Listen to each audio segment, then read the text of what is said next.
Another reminder that celebrating Christmas is not halal, putting up a Christmas tree is not halal, wishing people a happy Christmas or a Merry Christmas is not halal. So as a Muslim, you should be confident in your religion. Be proud that you are a Muslim. Don't try to be someone that you are not. Islamist extremist threats continue to threaten Christmas and New Year's celebrations worldwide. In Germany, security forces arrested 5 men, including a suspected imam, for planning a vehicle ramming attack on a Christmas market in Bavaria. And this comes after heightened security measures were put in place following car ramming attack at a Christmas market in the city of Magdeburg last year, which killed 6 people and injured more than 300. And authorities say he called for the attack to be carried out with the aim of killing or injuring as many people as possible at the market. In Poland, a 19-year-old student was detained for allegedly preparing an Islamic State-inspired bombing at a Christmas market, while Turkish police conducted raids detaining over 115 suspected ISIS members accused of plotting attacks on churches, synagogues, and New Year's gatherings during the festive period. Authorities have taken dramatic action ahead of the holiday season. More than 100 suspected members of the Islamic State group have been arrested in a massive counter-terrorism sweep. Remember, Turkey shares a long border with Syria, nearly 900 kilometers, where jihadist groups remain active. That proximity has made the region a key concern for the Turkish security forces. And this operation comes shortly after a deadly attack in Syria on December 13, where a lone ISIS gunman, remember, killed 2 U.S. soldiers and an American civilian. Hugh, this is 70 strikes inside Syria, ISIS targets. That's significant. Having covered the Pentagon for a long time, that's not minuscule. And this is in response to the killing of those 3 soldiers that you saw the president meet at Dover Air Force Base. This is a much needed and much welcome message to every enemy of America in the world that if you harm, and the president put in caps in his Truth Social, if you harm or threaten any American, especially our servicemen, he will hit you harder than you have ever been hit before. And so those people in ISIS, or whether or not they're in ISIS, I'm not sure, who are getting hammered tonight, A-10s mean they're close. They're in close and they're pounding the ground. This is the best thing President Trump could do to protect American troops and civilians abroad. I applaud him completely. Back in Turkey, was orchestrating suicide attacks targeting civilians in Afghanistan, Pakistan, Turkey, and Europe. The Islamic State also issued explicit threats urging supporters to turn the holiday into a season of terror. Islamic State put out, I guess, a sort of press release. It was described as a newsletter, whatever that means, calling for the Christmas period to become a season of terror, attacking Christians and Jews. And they mocked the fact that we've taken security measures at our Christmas markets, like those hostile vehicle mitigation bollards that we saw recently at Birmingham Christmas Market. And we've seen all sorts of Christmas markets being patrolled by armed police. This is a quote. They said to engage crowds of Christians and Jews in the heart of Europe, America, and the Jewish state, running them over with buses, beating them and smashing them with heavy hammers. So we've seen across Europe, we've seen in Germany, in Belgium, in France, nativity scenes have been destroyed, baby Jesus statues have been decapitated and stolen. A donkey was actually punched in the face. But it wasn't just limited to Islamic hatred. Hindu nationalist groups intensified attacks amid the Christmas season also. Reports documented over 700 incidents of violence against Christians throughout the year, including assaults on carolers, vandalism of church decorations, disruptions of prayer meetings, and mob harassment, with organizations like the Vishwa Hindu Parishad urging Hindus to boycott the festival, while New Year's has become a display of global cowardice. In Times Square at this time, we are continually operating in a heightened threat, and please be conscious of your surroundings. Well, federal agents have arrested a Texas man for allegedly trying to help ISIS. The newly uncovered plot comes as DHS issues a warning urging people to remain vigilant during their New Year's Eve celebrations. Federal charges have been filed against this ISIS sympathizer here in Texas. So he's charged with trying to give bomb-making materials to an undercover FBI agent who was posing as an ISIS member. Just this month, a couple of weeks ago, the FBI announced a foiled plot in California where suspects allegedly planned to plant bombs to go off on New Year's Eve at several communities in Southern California. 5 people were taken into custody. And of course, it's been almost 1 year exactly since that attack in New Orleans, just hours after 2025 officially rang in. The suspect drove a truck into a crowd, killing 14 innocent people. You see them right there. He was later killed by police. Authorities are working to keep New Orleans and other cities large and small across the country safe. John Bound reporting for InfoWars. All right, everybody. Hello and welcome to the Diamond Report Live. Hope you guys enjoyed that video and Happy New Year. First time we've been here in 2026, January 4th, 2026, 9:06 p.m. This is your host, Doug Diamond, and yes, until this happens, nothing will change. So you can say what you want to say about Trump and the taking of Maduro and semi-invasion, I guess you could call it, in Venezuela and all of that. But until this happens, nothing will change. And that's where we are. So we'll take a look at that and many of the other things that I have diligently been looking for today in the news to report back to you guys. So hello and welcome. I'm glad you guys are here. Hope you've had a fantastic holiday so far. It's been pretty busy around here. I'm sure it is very much the same for you guys. So let's start by taking a look at the news. We've got Hal's website pulled up, only just some of the headlines. He has really pretty much put everything behind the paywall at this point, which it is what it is. I'm not sure how much longer I'm going to be able to show anything from his site. But we can look at the headlines, I think, and just leave it at that. If you guys are current subscribers, of course, you can go there, log in, and see everything that he has on his site, halturnerradioshow.com. He's got covert intel about the Middle East on there that he just posted earlier tonight. And then talking about the price of silver going up again, which we've briefly mentioned on this show as well. It does look like silver will be going up and up and up, if that's something that interests you. More than 12 U.S. Air Force C-17s arrive in the UK within the last 24 hours or so. Is that an Iran buildup? That doesn't sound good, does it? Maybe it's the peace president striking again, or getting ready to strike again. And then talking about Venezuela and all of the unfolding of the explosions and Maduro captured and so forth. So anyway, pretty good info here on Hal's website. And I've got several pulled up from needtoknow.news as well.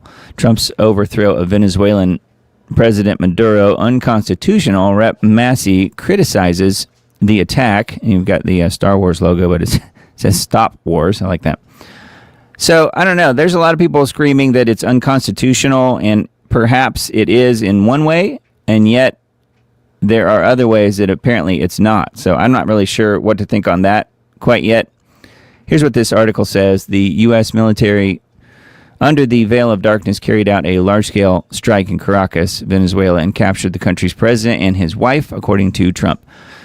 Thomas Massey is going nuclear on Trump's regime change war in Venezuela. How did it work out in Cuba, or Libya, or Iraq, or Syria? ? Do we want another Afghanistan in the Western Hemisphere? This is about oil and regime change. Previous presidents told us to go to war over WMDs, weapons of mass destruction, that did not exist. Now it's the same playbook, except that we're told that drugs are the WMDs.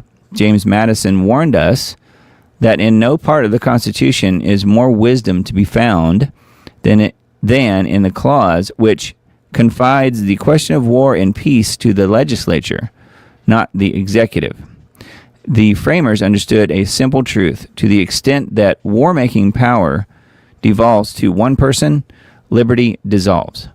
By escalating toward war we would predictably create countless refugees. Are we prepared to receive swarms of the 25 million Venezuelans who will likely become refugees? Question mark. So there's that perspective, and I get it, and it does make sense.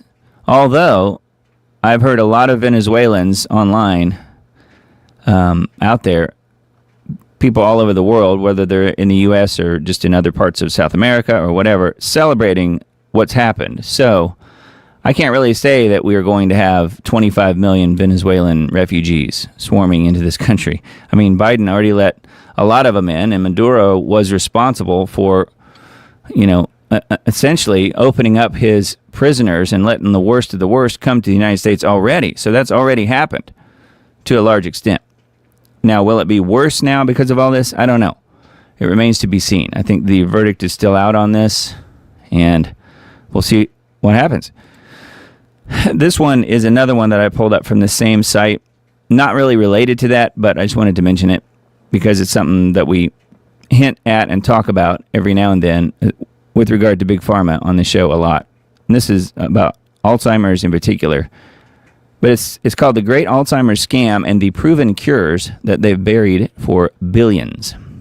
Over 7 million Americans have Alzheimer's, equating to hundreds of billions in potential Medicare-funded sales each year. Almost all Alzheimer's research for decades has been directed towards eliminating amyloid that destroys brain tissue, even after the basis for much of this work was shown to stem from fraudulent research. Chronic inflammation plays a much larger role in the disease. Last year, Alzheimer's was estimated to cost the U.S. $360 billion. The billions spent on amyloid Alzheimer's research have only produced 3 drugs, all of which offer minuscule benefits and severe side effects. I think that's the whole point, isn't it?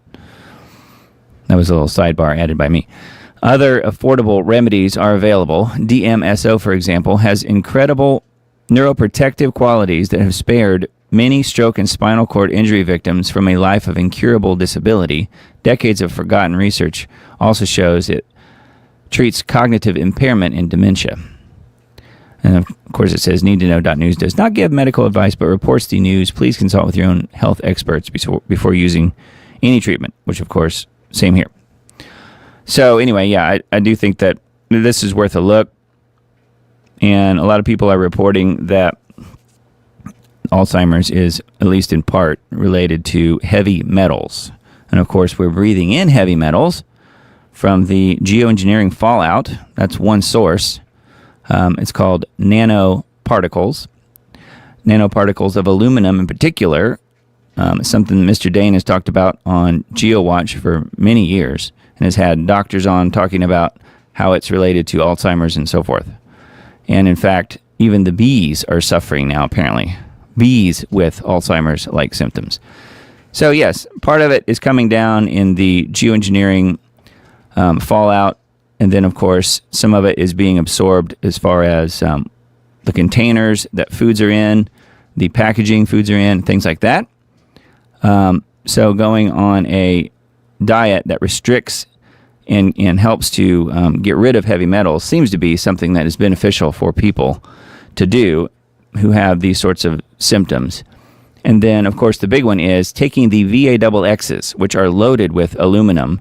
And, of course, they really push those on elderly people. You know, you're supposed to follow the VAXX schedule. And if you don't, you might get sick. Well, if you do, you will definitely get sick. That's how I see it. And once again, and I've mentioned this many times, you cannot inject health. So let's start with that. Anyways, that was a little sidebar there on Alzheimer's, and I do think it's worth having a look. This article does have some pretty good information in it as well, need-to-know.news. And this was further news this week as well. Pipe bomb suspect Brian Cole's movements on January 5th, 2021 are not as clear as the charges make it appear. So, yes, this is just simply a patsy. I mean, if you followed this at all, I think most people understand exactly what's going on here. And hopefully this guy will be released soon. I don't think he's even capable of really understanding everything that he's up against in this whole thing, from what I can tell. And now there's been some unfolding, I guess, and more information has come out about his blue Nissan Sentra does not appear on any police security cameras in the areas of the DNC or RNC, according to video investigator here. So that's a little bit of a detail that might be kind of important, I would think. So I think they're trying to get this guy released to his grandmother or something like that. We'll see what happens. To me, it sounds like the whole FBI case against this guy is falling apart. And note that none of this was even heard of. None of this even came out until they had the other story that was describing the now CIA person who was currently working for the CIA, but at the time was working for the Capitol Police, who was a woman, who they matched her gait and all of that. We went through all that several weeks back on this show. And when that story, which to me and to many other people really rang true as far as what was being said there and describing this woman as the pipe bomber, then, wouldn't you know it, they found the guy. And it's this guy. And, of course, he's not really even capable of defending himself or even really understanding what he's up against, I think. So he's just literally a patsy, and they're trying to put this story to rest and trying to get the discussion away from the fact that the person who planted the pipe bomb actually works for the deep state and the big U.S. government. So anyway, I just thought this was kind of an interesting article, needtoknow.news as well. And then this one, Obama's Trojan horse, how his refugee machine engineered the billion-dollar looting of U.S. Treasury. We've all heard about the Somalis lately, and then this politician here is front and center in Minnesota. So, it says feeding our future scandal in Minnesota is the smoking gun of a much darker political operation. Federal prosecutors have charged 70 people, mostly Somalis, in a $250 million conspiracy. But I thought it was only bank robbers that could have conspiracies.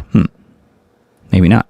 The fraud could total over $2 billion across multiple sectors, including autism therapy, housing, and daycare, which, again, we've mentioned all this before. The report that came out about 2 weeks ago or so from Nick Shirley was something that really exposed a lot of this. The Obama administration dumped over 54,000 Somali refugees into the U.S., targeting specific swing states and counties, with Minnesota being the primary dumping ground. By clustering refugees in Minnesota, the Democratic machine created a voting bloc that could be harvested for elections and a demographic that could demand massive government outlays. The Minnesota fraud scandal is the inevitable result of the Obama doctrine. Import a dependent class, dismantle the safeguards against corruption under the banner of equity, and brand anyone who notices as a bigot. Yes, or a racist, or whatever. They counted on silence. They counted on fear of being called a name. Are you afraid of being called a name? I know I'm not. The Obama administration poured federal grants into refugee services, quote unquote, creating a lucrative industry of nonprofits and community organizers whose entire existence depended on keeping the flow of refugees and federal dollars moving. This established the infrastructure for the fraud we see today. When a population is imported from a failed state with no tradition of Western civic duty, and they are taught that the government is a bottomless trough of free money, you don't get assimilation, you get predation. Much of the money stolen from taxpayers was remitted overseas, and some went to fund Al-Shabaab, a terrorist group. Yeah, and a lot of it went to Somalia. Of course, that's what we're talking about. A terrorist group in Somalia. So, anyway, from the likes of Ilhan Omar, pictured here, this is who we're looking at, but it's not just her. There's many others involved. Of course, the fraud of a governor, Tim Walz, is really the main person behind all this and needs to be in jail. It's that simple. He needs to be arrested and hauled off to jail. So a lot of this stuff has been admitted, and people have even called some of the phone numbers that are on some of these buildings, the signs on the buildings, for these fraudulent daycare services. And some of the phone numbers literally ring Tim Walz's office. So there have been people that have made YouTube videos and TikTok videos demonstrating it. So you just call up the number and you get Tim Walz's office. So clearly he is involved. And here's more fraud. New York, former USDA employee sentenced to 2 years for $66 million in SNAP food stamp fraud. So 2 years for $66 million. I wonder if she gets to keep the $66 million, I suppose. A former USDA employee, Arlasa Davis, 56, of New York, was sentenced to 2 years in prison for using her position in government to execute a massive SNAP fraud scheme involving more than $66 million in illicit transactions. Her job was to literally protect against SNAP fraud. But prosecutors said she abused her role by selling sensitive EBT license numbers to criminals. 2 years. Yeah. The benefits intended to help New York families in need were siphoned away from the needy, and a portion of the money was used on alcohol, cigarettes, and other items that are forbidden by SNAP. So this is the breakdown video here in embedded on the page. I'm looking to see if what happens with the money and how much she was paid. Davis photographed and shared hundreds of EBT license numbers that were used to set up fraudulent terminals at unauthorized locations while attempting to mask her payments as birthday gifts and flowers. In addition to prison, she received 2 years of supervised release and was ordered to forfeit $48,470 and pay $36 million in restitution. So there you go. So that was part of the case here involving this woman. So this is, I guess, you could chalk it up to somebody actually being charged and will be jailed, but again, only for 2 years. Is that enough? I don't know. Doesn't seem like it to me. But her hair certainly is orange. So anyway, I don't know. That's a weird one to me, but whatever. That's a need to know.news article. Washington State Attorney General warns citizen journalists, like Nick Shirley and many others, to stop investigating the Somali daycares or face potential hate crime charges. So this is where we're going. So stop investigating or we're going to file hate crime charges against you. Nick Brown, the Washington State Attorney General, released a statement on X warning independent journalists to stop investigating fraudulent Somali daycare centers or they could be charged with a hate crime. Harmeet Dillon, the Assistant Attorney General for Civil Rights, issued a warning of her own in reaction to Washington State Attorney General's posts and wrote, "The DOJ Civil Rights Division takes potential violations of 18 U.S.C. 242 seriously. This statute, known as the deprivation of rights under color of law, makes it a crime for any person acting under the pretense of law to willfully deprive another individual of rights, privileges, or immunities secured by the Constitution or laws of the United States." So, yes. Anyway, clearly, the first thing that needs to happen, in my opinion, is this guy, this Attorney General right here of the state of Washington, needs to be thoroughly investigated because he must be involved. If he's out there already threatening independent journalists with hate crime charges, this guy needs to be looked at, in my opinion. So I would imagine something would be uncovered. And then one more from this same site, needtoknow.news. Firegate. Democrat LA Mayor Karen Bass's administration altered Pacific Palisades fire report and deleted evidence. Are we really surprised? Are we surprised at all? This is not. The Palisades fire, one of two major fires in Los Angeles in January, left 12 people dead and destroyed thousands of homes. The LA Times exposed deletions and revisions in the drafts of the LA Fire Department after action report that amounted to an effort to downplay the failures of city and LA Fire Department leadership. The most significant edits involved the LA Fire Department's deployment decisions before the fire, waiting more than an hour to deploy crews as the wind warnings became increasingly dire. Top LA Fire Department officials decided not to staff dozens of available engines that could have pre-deployed to the Palisades or other areas flagged as high risk, as it had done in the past. The Lockman fire that began on January 1st, 2025, reignited and caused the Palisades fire, but the LA Fire Department after action report failed to thoroughly examine the Lockman fire to shield LA Fire Department leadership and Mayor Karen Bass's administration from criticism and accountability. I wonder if she's from that little state over in the Middle East, because you can't criticize them either. I don't know, just a thought. Caruso claimed Bass's administration deliberately and intentionally changed the report to shield authorities from their failures. But it's okay when she does it. She's a Democrat. So, yeah, California businessman Rick Caruso, who ran for mayor of LA in 2022, posted a video on social media this week breaking down how current Democrat LA Mayor Karen Bass took part in a cover-up of the findings of an after-action report investigating January's deadly Palisades fire. It's hard to believe that's been a year already. Anyway, this is Caruso here and talking about Firegate. So the video is embedded here. And it is not a surprise, is it? Yep, it's kind of what you would expect from people like her involved in such things as big chunks of cities being burned down in favor of a smart city going up in its place. I'm guessing she knew exactly what she was doing and was hired to do exactly that, which she performed her job well, if you want to look at it that way.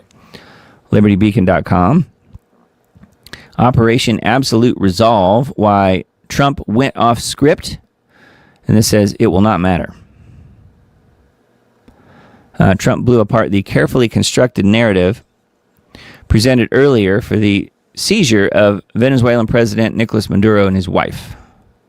It can be fairly said, this is an article by Jonathan Turley. He is a very well-known Washington, D.C. attorney. It can be fairly said that the most precarious jobs in the world are those of a golf ball collector at a driving range, a mascot at Chuck E. Cheese, and a Trump administration lawyer. They probably are all paid about the same, I'm guessing. That was evident at the press conference yesterday as President Trump blew apart the carefully constructed narrative presented earlier for the seizure of Maduro and his wife. Some of us had written that Trump had a winning legal argument by focusing on the operation as a seizure of two indicted individuals in reliance on past judicial rulings, including the decisions in the case of former Panamanian dictator Manuel Noriega. You might remember that. Goes way back to what? The first Bush administration. Secretary of State Marco Rubio, some people call him Narco Rubio, and General Dan Kane stayed on script and reinforced this narrative. Both repeatedly noted that this was an operation intended to bring two individuals to justice and that law enforcement personnel were part of the extraction team to place them into legal custody. Rubio was, again, particularly effective in emphasizing that Maduro was not the head of state, but a criminal dictator who took control after losing democratic elections. However, while noting the purpose of the capture, President Trump proceeded to declare that the United States would engage in nation building to achieve long-lasting regime change. Where have we heard that before? I'm just adding that. He stated that they would be running Venezuela to ensure a friendly government and repayment of seized U.S. property dating back to the government of Hugo Chavez, which that's actually true. This city is full of self-proclaimed Trump whisperers who rarely score above random selection in their predictions. However, there are certain pronounced elements in Trump's approach to such matters. First, he is the most transparent president in my lifetime. Again, this is this attorney Turley writing here. With prolonged, at times excruciatingly long, press conferences and a brutal frankness about his motivations. Second, he is unabashedly and undeniably transactional in most of his dealings, and he's not ashamed to state what he wants the country to get out of the deal. In Venezuela, he wants a stable partner, and he wants oil. Yes, that's true. So anyway, there is a little bit more here. Here's a picture of Turley. Yeah, and something worth looking at. And, people are questioning, was this even constitutional and so forth? Well, he claims, and it makes a lot of sense, actually, that if he would have gone through Congress, then Congress would have leaked it not only to the press, but to the people involved, and they wouldn't have had a successful operation. So therefore, what they did was, and we reported on this broadcast many times, how it looked like they were going to go in today, or in the next 48 hours, or in the next 24 hours. And then that went on and on and on. And they had these starts and stops so many times, it threw everybody off. So they didn't really know, including Maduro and company, didn't really know if and when it was ever going to happen. And then it went in, and there was no stopping it at that point, which is what happened Friday. So, he did successfully throw people off the trail by doing these stops and starts. So that worked. And by not leaking it to Congress meant they had a successful operation in which, reportedly, no American soldiers were even injured, let alone killed. So that's good news. But we'll look at who did get killed, and there were some. But it was on the, of course, Maduro side, and then civilians as well. So we will look at that. I've got an article across the many tabs across the top of my screen, so we will get to that when I get to that.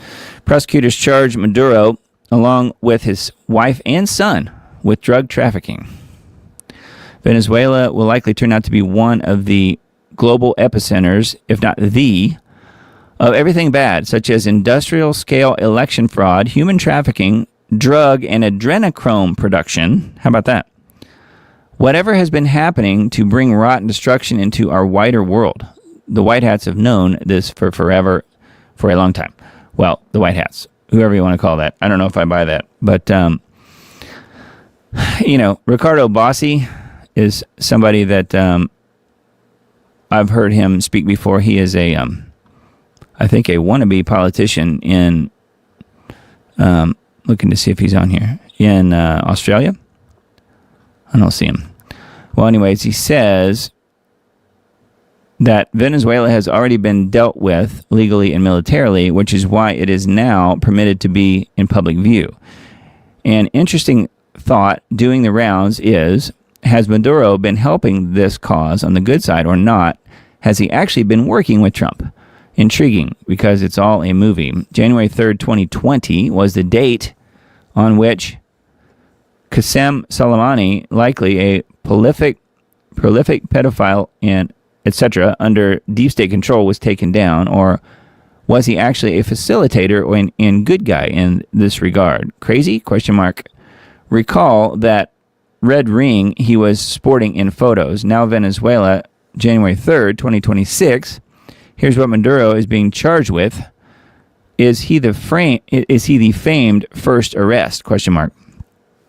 And some traitors are getting outed in the process. U.S. politicians who have likely been dealt with legally and militarily already under renewed executive orders. So this might expose, depending on what happens, of course, might expose some of the people in Congress involved in all this, Republicans and Democrats, mostly Democrats. But that could be why, this mission was kept such a secret. And yet it wasn't. It was announced, and then they just never gave them the date that they were going to do it. Rightfully so, I suppose. So anyway, it's kind of interesting, but it does say here wife and son. I didn't see any reports that the son got arrested as well, but perhaps he did. I don't know. Anyway, that is a Liberty Beacon article. U.S. captures Maduro and wife. Congressional approval not needed, according to this. Again, Turley, who is supporting this operation and Trump in general. In an extraordinary military operation, the U.S. launched a large-scale military operation in Caracas with special forces seizing Maduro and his wife. There is a pending 2020 indictment of Maduro in the Southern District of New York, where he is expected to be taken to face prosecution. The operation comes not long after the 37th anniversary of the capture of Noriega in 1989. Noriega was convicted of drug and money laundering offenses and sentenced to 40 years in prison. He was tried in Miami. And that goes back a ways. Let's see here. The operation will be justified as executing the criminal warrant and responding to an international drug cartel, very similar legal framework to the one used against Noriega. There is precedent supporting that earlier operation, which will now be used to defend the actions in Venezuela. So, you're going to have people in Congress, if they're not already, calling for his impeachment. We'll be screaming about this, and I don't think it goes anywhere. Personally, I don't think they will, especially if the outcome here is that something positive happens, whatever that might be. Talking about the oil reserves and helping to add to the balance sheet of the United States and all this stuff. I don't know. Again, remains to be seen. Too early to tell. Now, I came across this one too. This is the last one from the Liberty Beacon website, but the headline sort of surprised me, but it's not what you think it is. It says RFK Jr. drops the 2026 Maha agenda. But when it says drops, it doesn't mean drops. He didn't drop it. When it says drops, it means like when a band releases a new song. When they drop a new song. That's what it's talking about. So this is a little bit of funky wording, but that's not what it means. He didn't drop it as in stop trying to pursue it. Banish toxic food dyes, kill off processed food poison, and launching a nutrition regulatory science program free from big pharma influence. This is a game-changing move that is set to shake up the corrupt food industry. HHS Secretary Robert F. Kennedy Jr. has unveiled his 2026 Maha agenda, a no-holds-barred assault on the chemicals and loopholes poisoning the health of America. And here's your collection of Cheetos and Ruffles and whatever chips. The agenda, highlighted during a Fox News broadcast, targets 8 critical areas.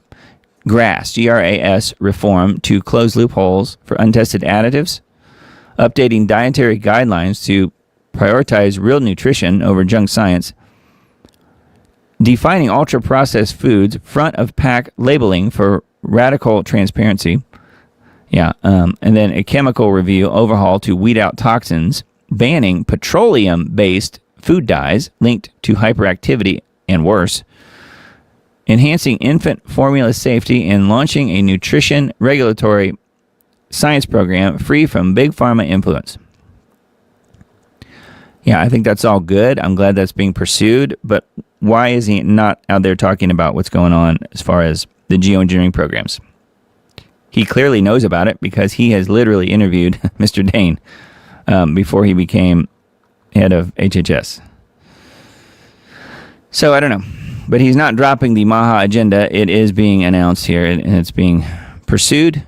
I think that's a good thing. I don't think it's enough, but at least it's headed in the right direction, even though it's slowly headed in the right direction. So we will see. All right, and then let's see. Top headlines from technocracy.news. Europe's farmer protests warn of America risk of food supply collapse. Technocracy crushes every minority group that gets in its way, including farmers and ranchers. Technocrats want you to eat their bioengineered lab-produced food. The BlackRocks of the world want to gobble all of the natural resources, i.e. land. This has been the plan, started by the Trilateral Commission in 1973. Rockefeller spelled it out in the use of land. The UN spelled it out in Agenda 21 and 2030 agendas.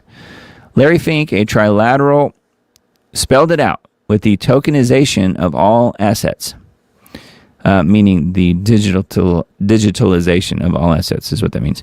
It's unmistakable and certifiable. If these loons are not stopped, they will create the mother of all famines on a global scale. I think that's the idea, don't you? It's part of the plan.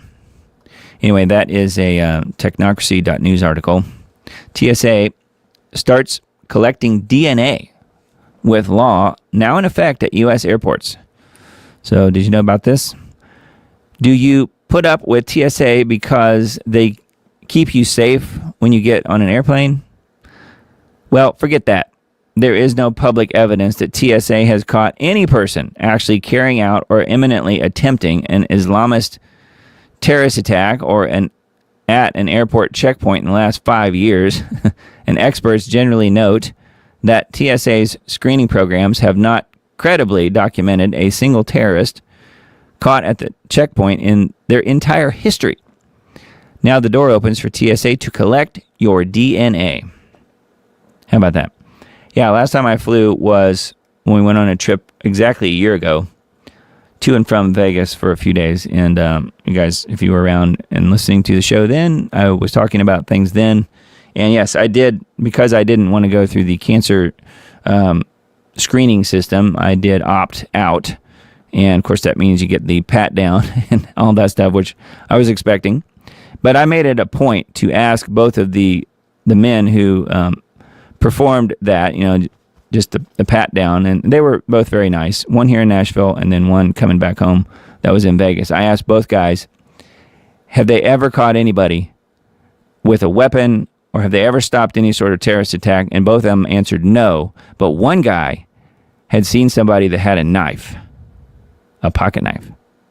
So how about that? He caught somebody that forgot they had a pocket knife. That was the worst thing that they'd ever seen, coming from two TSA agents. And that was the guy, I think, here in Nashville. So, yes, it's completely meaningless. It's just, like so many things, the process is the pain. The process is the punishment. That's exactly what it is. And then this one, I think I mentioned last week, fooled you. Doge lives and is still remaking the government. Wired has continuously uncovered important details about Doge in 2025, but they have failed to relate it to the Dark Enlightenment and technocracy. RAGE, a pillar of the Dark Enlightenment, stands for Retire All Government Employees. It also calls for accelerationism for a monarch/CEO to run the federal machine like a startup corporation. Yeah, so I mentioned that last week, but it's still an important issue, and obviously the people that wrote this article are very much anti-Elon, which I think Elon's doing some questionable things, but he's also doing some really good things. Personally, I don't want AI in charge of the government, and to me, the whole Doge thing sort of ultimately does lead to that, although it does find a lot of the corruption and money fraud and laundering that's happening at the government level that needs to be stopped. So I'm not sure how much Doge is actually still in process here, but according to this article, it's still happening. I don't know. I think that's questionable, but have a look at that. It's on technocracy.news. Somali president claims Somaliland accepted Palestinian resettlement in exchange for Israel's recognition. So did you guys know about this? Somali President Mohammed said Israel's recognition of Somaliland, and it's all one word, Somali with the word land, was, quote, unexpected and strange, warning that the move carries implications for Palestinians in Gaza. Says, speaking from Turkey, why have we started spelling Turkey different? Have you guys noticed this? Now it's not Turkey like a normal spelling. It has an I in it. I don't know why they decided to change it now all of a sudden. Speaking from Istanbul, Turkey, he outlined Somalia's concerns and said Israel's decision was abrupt and destabilizing. Mohammed said that Somaliland was pursued its secessionist claims for decades without international recognition, noting that no one country in the world has recognized it, while Somalia has sought reunification in a peaceful manner. Making Israel's move after 34 years is very unexpected and strange. According to Mohammed, Somali intelligence indicates Somaliland accepted 3 Israeli conditions in exchange for recognition. He listed them as the resettlement of Palestinians, an Israeli military base on the Gulf of Aden coast, and an ascension to the Abraham Accords. So they're going to try and deliver some or many of the Palestinians from Gaza, the ones that are able to live and not be killed by the Israelis. They're going to try to deliver them, to remove them, resettle them over to Somaliland, which is a little area in Somalia. And I'm sure if they're there, then that gives them a direct flight, a direct ticket straight into Minnesota. Why wouldn't it? So anyway, that's not good. But I'm just sort of jumping to a logical conclusion here. Seems like it would. Because Somalia essentially is running Minnesota. We know this now. It's all come out. So anyway, yeah, well, I don't know if you guys heard about Somaliland, but it apparently does exist. I was hoping there was a little map here, but I don't see one on here. There is a picture, Palestinian refugee camp along the water here. So I don't know. Zero Hedge article is where that one is. Red State, redstate.com. Seriously? ? Kathy Hochul orders one World Trade Center lit in honor of, get this, the Muslim American Heritage Month. Seriously. Kathy Hochul orders one World Trade Center, the two buildings that were supposedly knocked down by Muslim terrorists. She orders that one World Trade Center be lit in honor of the Muslim American Heritage Month. They get a whole month. Just like the other people get all of June. Apparently, January is the Muslim American Heritage Month. Oh, brother. Just hours after New York City's first Muslim American mayor, Zohran Mamdani, was sworn in, and he was. I saw it myself, unfortunately. Empire State Governor Kathy Hochul declared January to be, quote, Muslim American Heritage Month, and ordered one World Trade Center and 15 other state landmarks to be bathed in green light. Green light. Isn't green the color of Satan? I've heard that somewhere. To celebrate the heritage and culture of Muslim Americans. I'm not calling all Muslim Americans Satan. I'm just saying it is interesting, isn't it? Many on social media were quick to point out that we can't illuminate the Twin Towers because they are no longer in the skyline after 9/11 and the Al-Qaeda terrorist attacks, which took down the two buildings, three buildings, and killed almost 3,000 innocents. September 11th, as all Americans know, was carried out by 19 hijackers affiliated with an Islamist extremist group led by Osama bin Laden. Well, we all know that that's how it was reported, yes. Can we say that's exactly what happened? I don't think so. But 9/11 was evidently not on Hochul's mind Friday evening. So here's the green light. And, you probably heard of, at least recently, of the Red-Green Alliance. Well, the Red-Green Alliance is the alliance between Islam and communism. And note that most Islamic countries have red and green on their flags. If you just do a search for Muslim country flags, you will get a picture, sort of kaleidoscope of all of the different countries, and almost all of them have green and red on them. So the green is what's interesting here because that's what she's calling for. The governor also released a statement vowing to protect Muslims from Islamophobia. So here we go. She did not mention a report released Monday from the NYPD which showed that Jews were targeted more than all other minority groups combined in the Big Apple in 2024 and combined for more than 54% of all hate crimes in the city. So there you go. It always comes back to them, doesn't it? Well, how about we just have Americans and drop all of the different ridiculous claims here.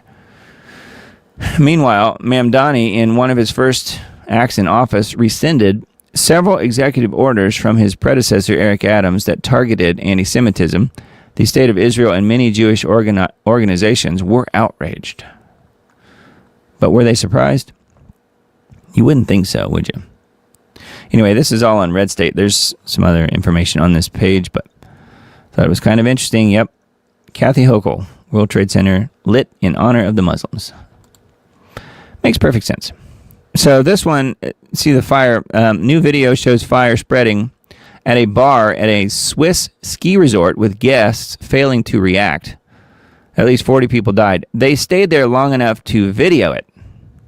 But then many of the people here died from the fire burning the building down. They didn't leave because they were busy videoing it. Which brings me to this meme, which we've shown many times, and it is literally exactly what happened.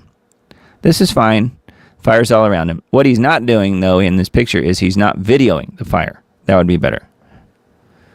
But yeah, Syrian girl she's got it right.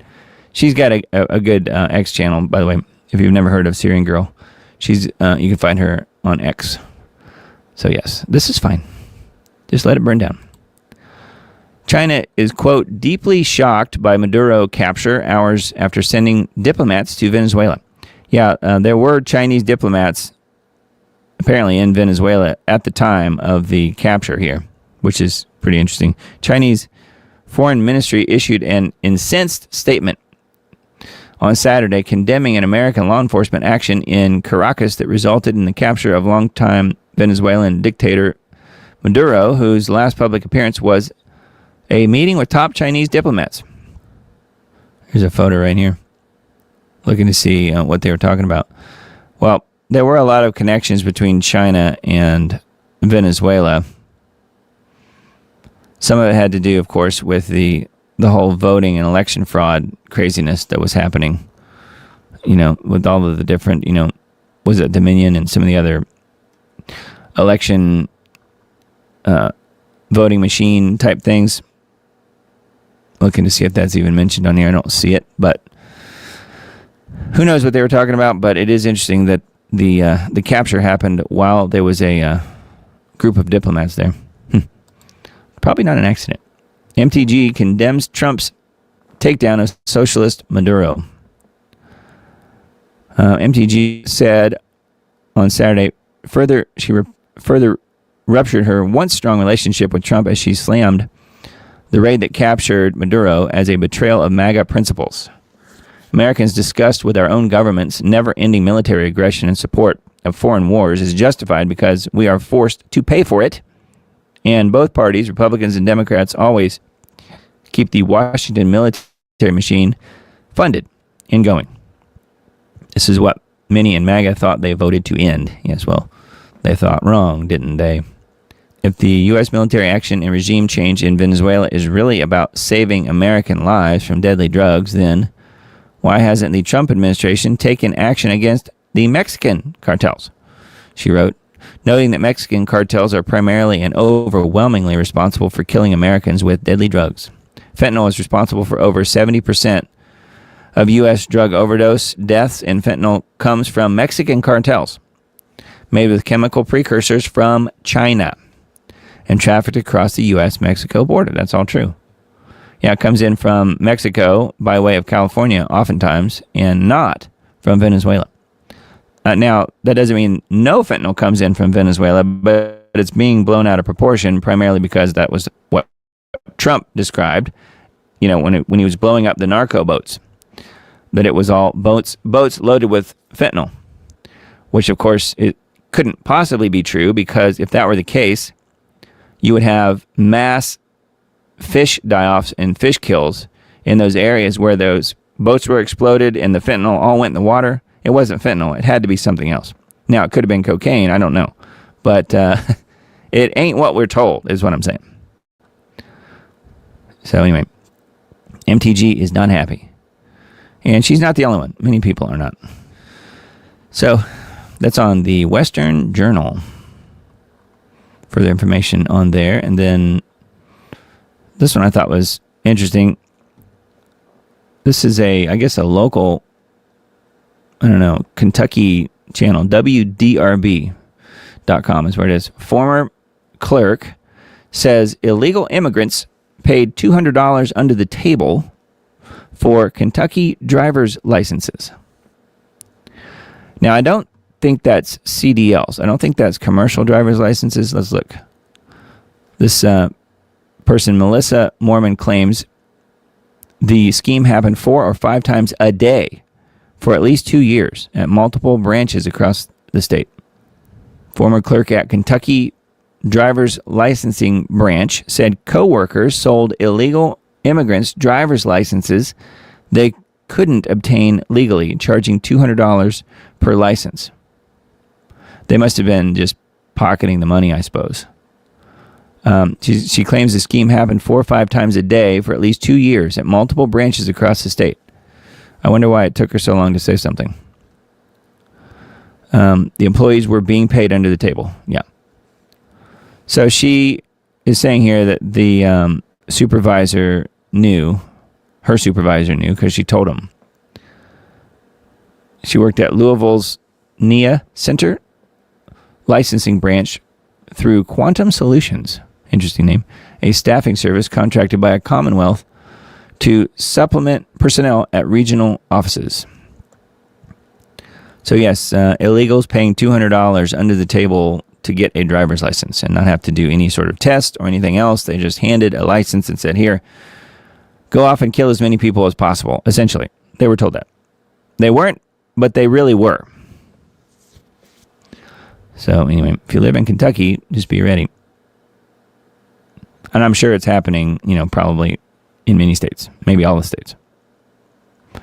Didn't know if you guys knew about that, but that was specifically about Kentucky, but it will be interesting to see if it is happening elsewhere.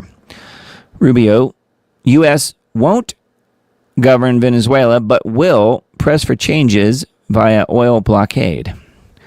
We continue with that quarantine, and we expect to see that there will be changes, not just in the way the oil industry is run for the benefit of the people, but also so that they stop the drug trafficking. Yes, so that is what Rubio is saying here. Secretary of State Rubio suggested Sunday that the U.S. would not govern Venezuela day to day other than enforcing an existing oil quarantine on the country. A turnaround after Trump has insisted that the U.S. would be running Venezuela following its ouster of Maduro. Yeah, so who's speaking the truth here? Do we know? Does it matter? Rubio's statements on TV talk shows seemed designed to temper concerns that the assertive action to achieve regime change in Venezuela might lead the U.S. into another prolonged foreign intervention or failed attempt at nation building. Yeah, the CIA likes to go in and build their own version of nations, don't they? So hopefully that won't happen, but don't hold your breath, because it probably will. They stood in contrast to Trump's broad but vague claims that the U.S. would at least temporarily, quote, run the oil-rich nation, comments that suggested some sort of governing structure under which Caracas would be controlled by Washington, because they do such a nice job here. So, I don't know. Again, remains to be seen. Too early to tell. We don't know. Most likely, someone's lying. Maybe they're all lying. U.S. attack on Venezuela killed at least 40, including civilians. So here we go. So this is something that I was looking for just because they were bragging about how no U.S. service members were killed or apparently even injured, which that's really great. But that doesn't mean no one was killed. So, no, it was a little bit more than that. Trump has said that U.S. now plans to run Venezuela. Says that U.S. attack on Venezuela early Saturday morning that resulted in the capture of Maduro and his wife killed at least 40 people, including military personnel and civilians, meaning on Maduro's side, citing an unnamed senior Venezuelan official. Venezuelan vice president said that the U.S. attack killed civilians and military personnel, but didn't give a number. The Venezuelan official speaking to the Times didn't provide a breakdown of the number of civilians and military personnel killed. According to the Times report, at least one U.S. airstrike hit a civilian target, a 3-story apartment building, knocking out an exterior wall and killing an 80-year-old woman named Rosa Gonzalez. Another woman was severely injured by the strike. I mean, you've probably seen the video of some of these strikes. I mean, when you see them, you're like, wow, I would imagine a lot of people were probably hurt or killed. It destroyed several apartment buildings, and this woman is in critical condition. But it was, I think, in the middle of the night, wasn't it? It's early Saturday morning. So it seems like there would be a lot of people asleep in their beds. So I don't know, this number of 40 seems kind of low to me. But maybe that's just what they know of right now. See, it says that General Kane, Raising Kane, said the U.S. assault involved more than 150 aircraft and strikes on Venezuelan military facilities and air defenses to ensure the safe passage of the helicopters into the target area where they captured Maduro. So 150 aircraft and strikes. Trump said at the press conference that the U.S. was able to cut off most of the power to the Venezuelan capital city. So this number of 40, I don't really know where that came from, but that's the only number I could find as far as people that were killed. And we don't have anything other than that as far as official numbers, but I think some of them were military people directly working for Maduro. But I don't know. I don't know the breakdown. It doesn't really say. Anyway, that is a Headline USA article. And then I found these two, which I thought were interesting. Cypher News is where this is, cyphernews.com. You don't own your car, you rent it from the state. And I saw the headline, and I'm like, yeah, that's pretty much true. Ownership no longer ends at purchase. It ends where the state decides it does. Annual property tax turns private assets into government-leased property, which that's true. When you think about it, when you're taxed every year for something you already paid for, then you don't own it. Not really.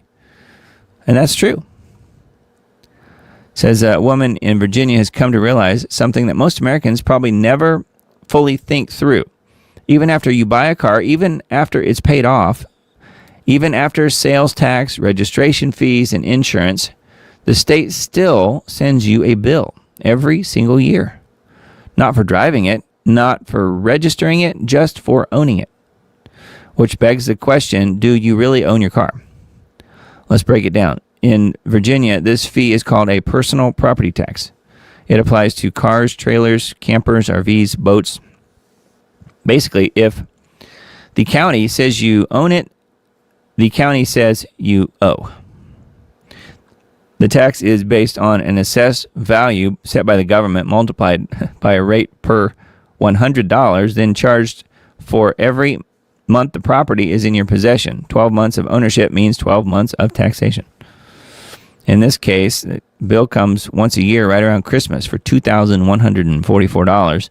And bear in mind, this is separate from tags, registration, or anything related to actually using the vehicle. This technically isn't even a fee, and it's certainly not optional. It's simply a recurring charge for possession. Now, we don't have that in Tennessee, luckily, but I don't know if any of you are dealing with this, but this is the video here of the woman figuring it out. So that is not good news. But, you know, if you think about it, property tax in your house, you know, if you don't pay the extortion, the property tax every year, then you're going to lose your house, even if the house is paid for. They'll still take it. So you're not really the owner, are you? So it's a good point. So you guys, Stranger Things fans, you know about Stranger Things? Netflix quietly walks away from Stranger Things. I don't know. I know how big of a hit this is, especially with teenagers and people in their 20s and so forth. So I was a little bit surprised to see this headline. When storytelling, but it does make sense. When storytelling takes a back seat to messaging, audiences feel it immediately. Quiet cancellations signal strategy shifts more clearly than public statements.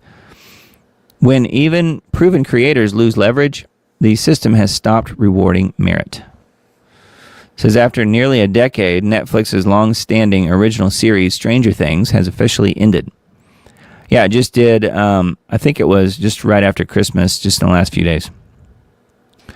And let's just say the reviews are mixed. Many feel that the show lost its plot literally. The show has strayed from entertainment into political messaging. Isn't that nice? But it is Netflix after all. I don't know why we're surprised here. Of course, we've seen this unfold before with so many shows and movies, so it's not necessarily surprising. But what did come as a bit of surprise is that Netflix is literally washing their hands of the entire Stranger Things phenomenon, so let's break it down. Netflix didn't make a big announcement. They didn't issue a press release, and they didn't explain themselves, but they are quietly walking away from Stranger Things creators, the Duffer Brothers. As the series came to a close, the Duffer Brothers' next major project, the adaptation of The Talisman by Stephen King, oh boy, was canceled by Netflix after years in development. Says after all, the final season of Stranger Things hasn't been bringing in audiences like before, and the ratings are steadily declining. Yeah, and I didn't see it. So I saw the first few, 2.5, maybe 3 series, not episodes, however they, part 1, part 2, part 3. It was multiple, videos within each part. And it was really good at first, but I could see where, Netflix or whoever probably did devolve it into some sort of political messaging. So that's not good. But it's not surprising either. It's just what they do.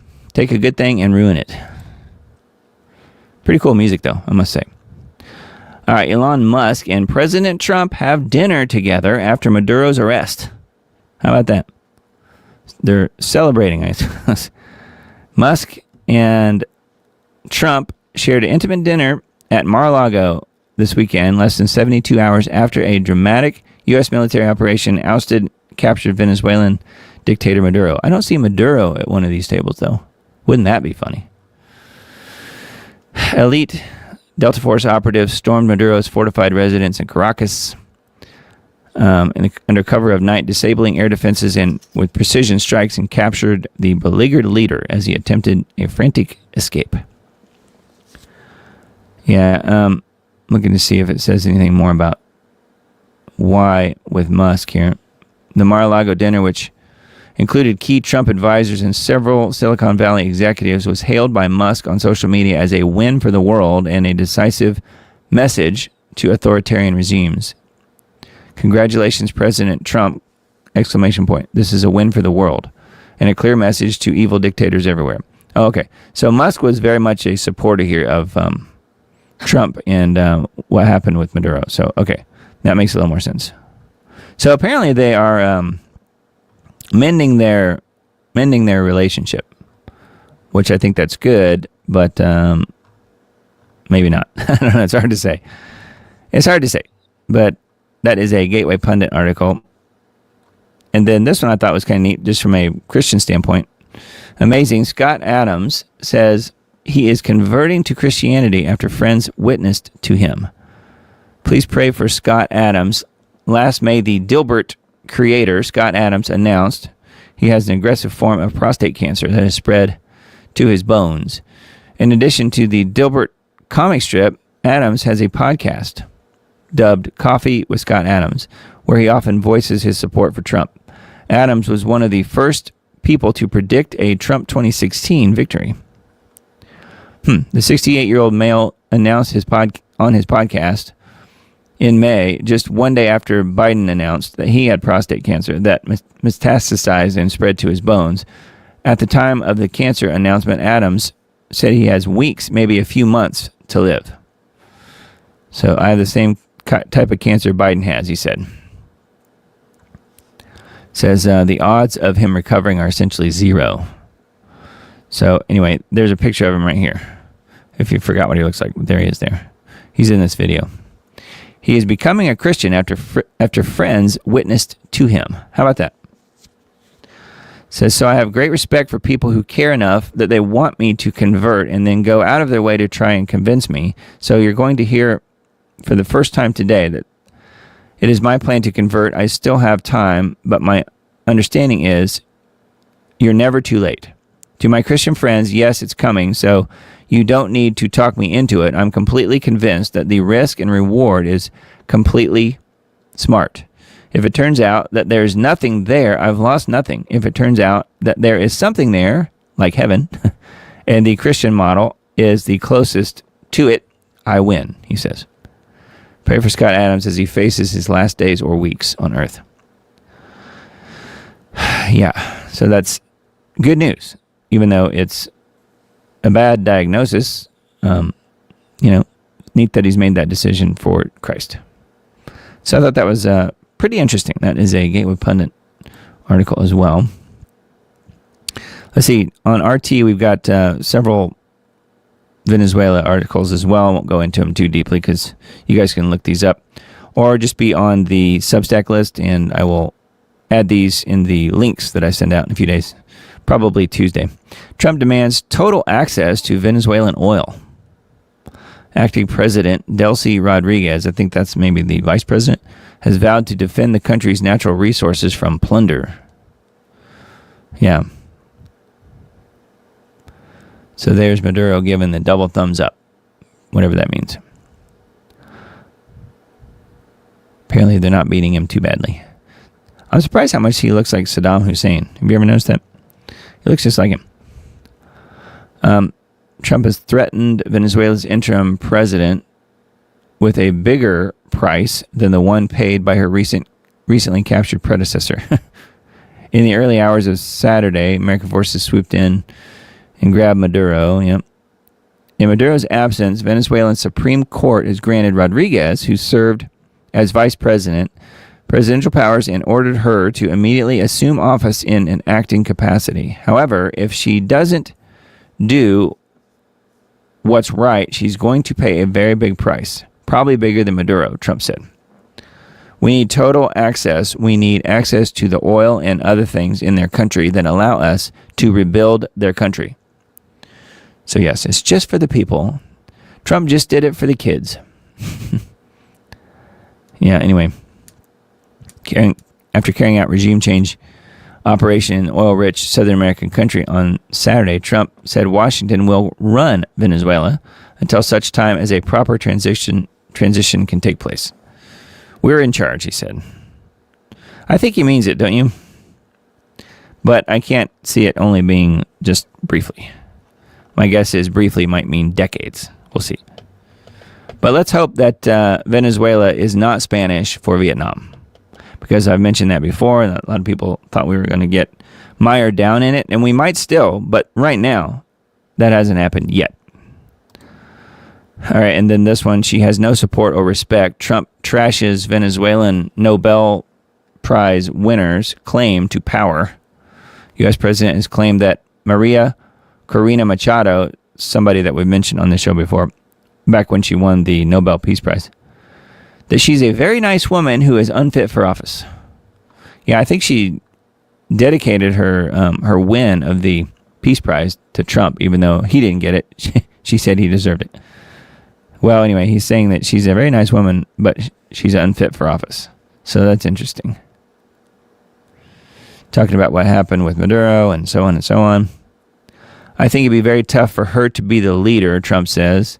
She doesn't have the support or the respect within the country. She's a very nice woman, but she doesn't have the respect. So, I don't know. There was a report on Facebook, friends shared with me, that Venezuela will be moving their embassy that is already in Israel, probably, I guess, in Tel Aviv, over to Jerusalem. I don't know if there's any truth to that, but there was an article about that I saw earlier today. Not mentioned here, of course. But I think that is pretty interesting if that is indeed what happens. Trump explains how he wants to run Venezuela. So further information here. So apparently we have the acting president of Venezuela is actually him at this point. So further information on RT. And then this one, Trump addresses his health rumors. U.S. media has increasingly questioned the president's health after he exhibited visible bruising on his hands. Here you can see in the picture. He's got some Band-Aids covering some what appears to be bruising. And we've all seen the ankle pictures where he's got these hugely swollen ankles that are sort of like, almost pouring out over the top of his shoes. Not good. That cannot be a good health thing here. It says Trump has revealed that he takes a higher than recommended daily dose of aspirin and has blamed the medication for leading to bruising on his hands. Yes, but he's also actively, supposedly, taking the COVID you-know-what. I can't imagine that's helping his health. Can you? Trump takes 325 milligrams of aspirin a day. Wow. For cardiac prevention. That's a lot. Anyway, a low dose is most commonly 81 milligrams. Just FYI, he's taking 325 milligrams. That's a lot of aspirin. Yeah, I don't know. I'm not sure how long you can live when you continue doing that to yourself. I don't know. But yes, he definitely is having some health issues, and my guess is a lot of it is environmental, meaning he does it to himself versus hereditary. All right, and then this one, separate little discussion here, but worth mentioning. Climate extremists claim responsibility for blackout affecting 50,000 households. A major blackout has hit 5 districts in southwestern Berlin, with the police treating the incident as arson. A group of self-described climate activists has claimed responsibility for a massive power outage that hit 5 districts in southwestern Berlin, saying the action targeted the fossil fuel industry and, quote, the rich. The rich, meaning anyone alive in that area. Up to 50,000 households and 2,200 commercial entities were affected by the blackout in the early hours of Saturday. I'm looking to see what they did. Oh, the residents of the affected areas would have to remain without power in freezing temperatures. So as if Germany doesn't already have their own problems because they shut off the oil and gas pipeline coming directly from Russia. They shut that off in order to show the Russians. They punished themselves. And now you got people shutting off the power when you have outside freezing temperatures ranging from minus 7 degrees Celsius to minus 1 degree Celsius. That's pretty chilly. The blackout was caused by a blaze that hit a power bridge over the Teltow Canal, which goes through the southern part of the city. Several nursing homes and elderly care centers had to be evacuated because of the incident, but no casualties were reported. Man, these people are absolutely insane. They just attack anyone in their way. Anyway, that's an RT article. That's where that is. And then Sputnik. Venezuela attacked. Could Cuba be next? Regime change in Cuba is not unrealistic, but the island nation could be in the end of the line because there is no value for natural resources in Cuba. So there you go. Iran is the more likely target for the academic who is also a professor at the Pentanado Foundation told Sputnik, which is the site we're on here. As for the attack on Venezuela, besides the fact that there is no evidence of fentanyl trafficking related to Venezuela, and that the country's oil reserves are clearly the real motivation, the bigger question is, to what extent does the U.S. have the right to decide who will be the president of a country? Yeah, I think that question is a lot of people's problems with this, and I get it. However, Maduro supposedly stole the last election, and maybe the one before that. I don't know. But they were definitely heavily involved in election fraud. Not saying it's right that they removed him. I'm just saying there apparently has been evidence going back a ways that he was literally a dictator who put himself in power. Much like Ukraine. They have a very similar dictator, don't they? Anyway, so that is a Sputnik article. SputnikGlobe.com is where that is. Trump bombs Venezuela, captures Maduro, says U.S. will run the country. So this is a information liberation article here, and then not necessarily any further information, just it is there. I thought this was interesting. How I broke 300 million views on X in 2025. Not me, but this article's author here.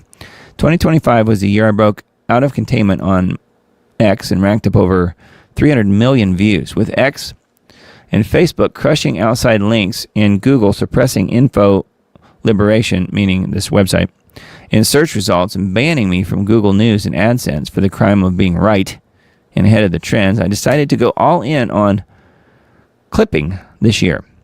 Clipping to tremendous returns. The fire was first lit after this video I clipped of the Chabad Lubavitch rabbi telling senators and everyone must be anti-Semitic went mega viral and got 11.5 million views. Yeah. So this person that wrote this is the guy that apparently runs informationliberation.com. So I guess if any of you out there are trying to figure out how to get more views or more subscribers, perhaps this is worth a look. The video was picked up by Matt Walsh, Candace Owens, Steven Crowder, Dave Smith, the Hodge twins, basically every major conservative voice in America.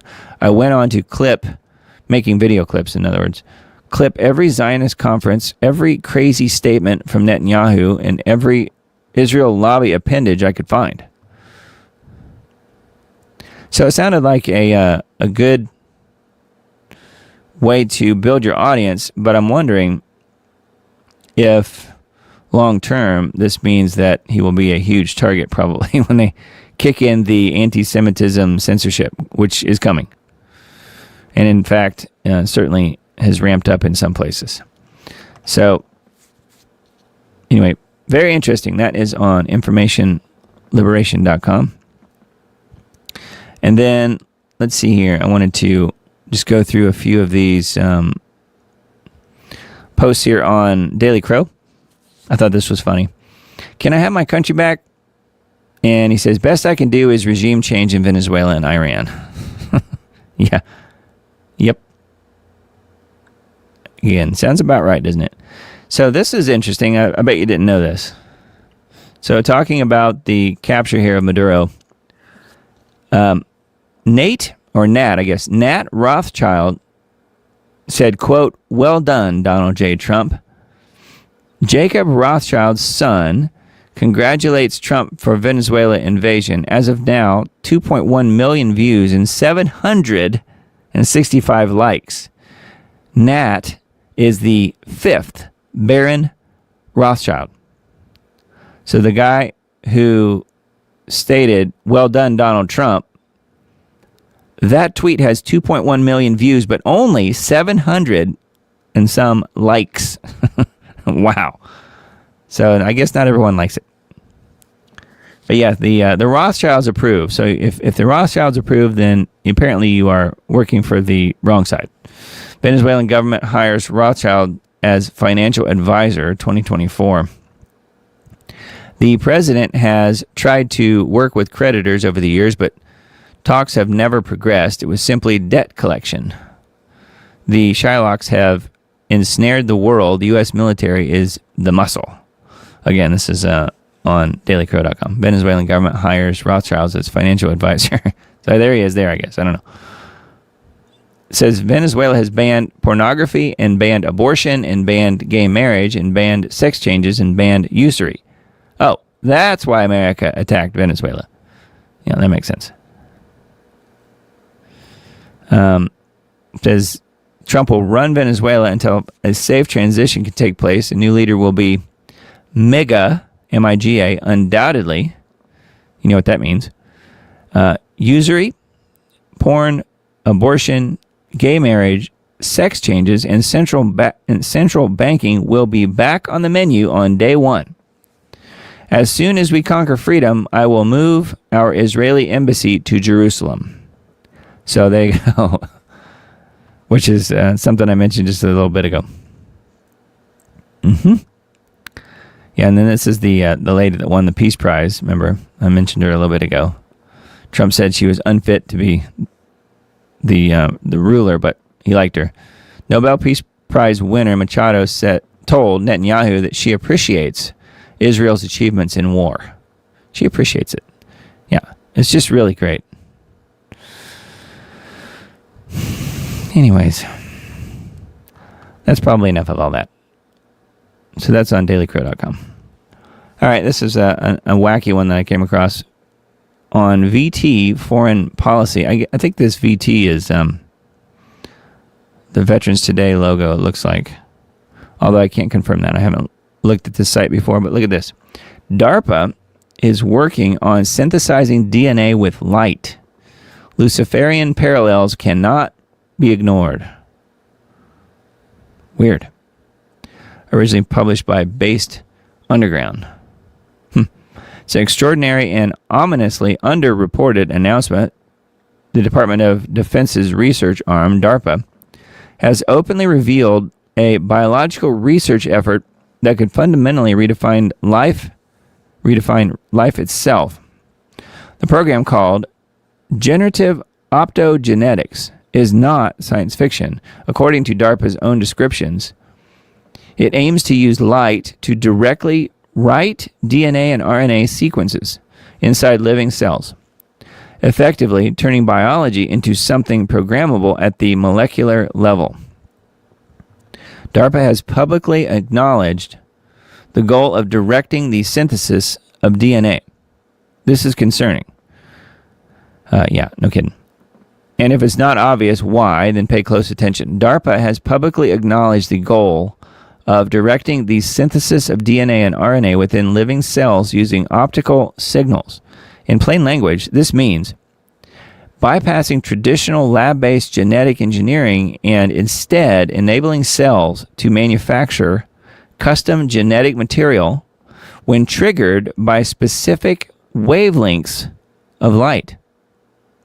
That single admission could stop people cold. Luciferians and the Illuminati, in quotes here, have always held the power of light, whether physically, symbolically, or spiritually, as the core of their power structure. Genetic engineering has been part of their plan since centuries before DNA was discovered. And DARPA has the perfect tool to bring their machinations to life. DARPA is not known for announcing moonshot ideas before the underlying science is viable. Historically, when DARPA says it's, quote, working on something, the technology has already cleared major feasibility hurdles, often years earlier, in classified environments.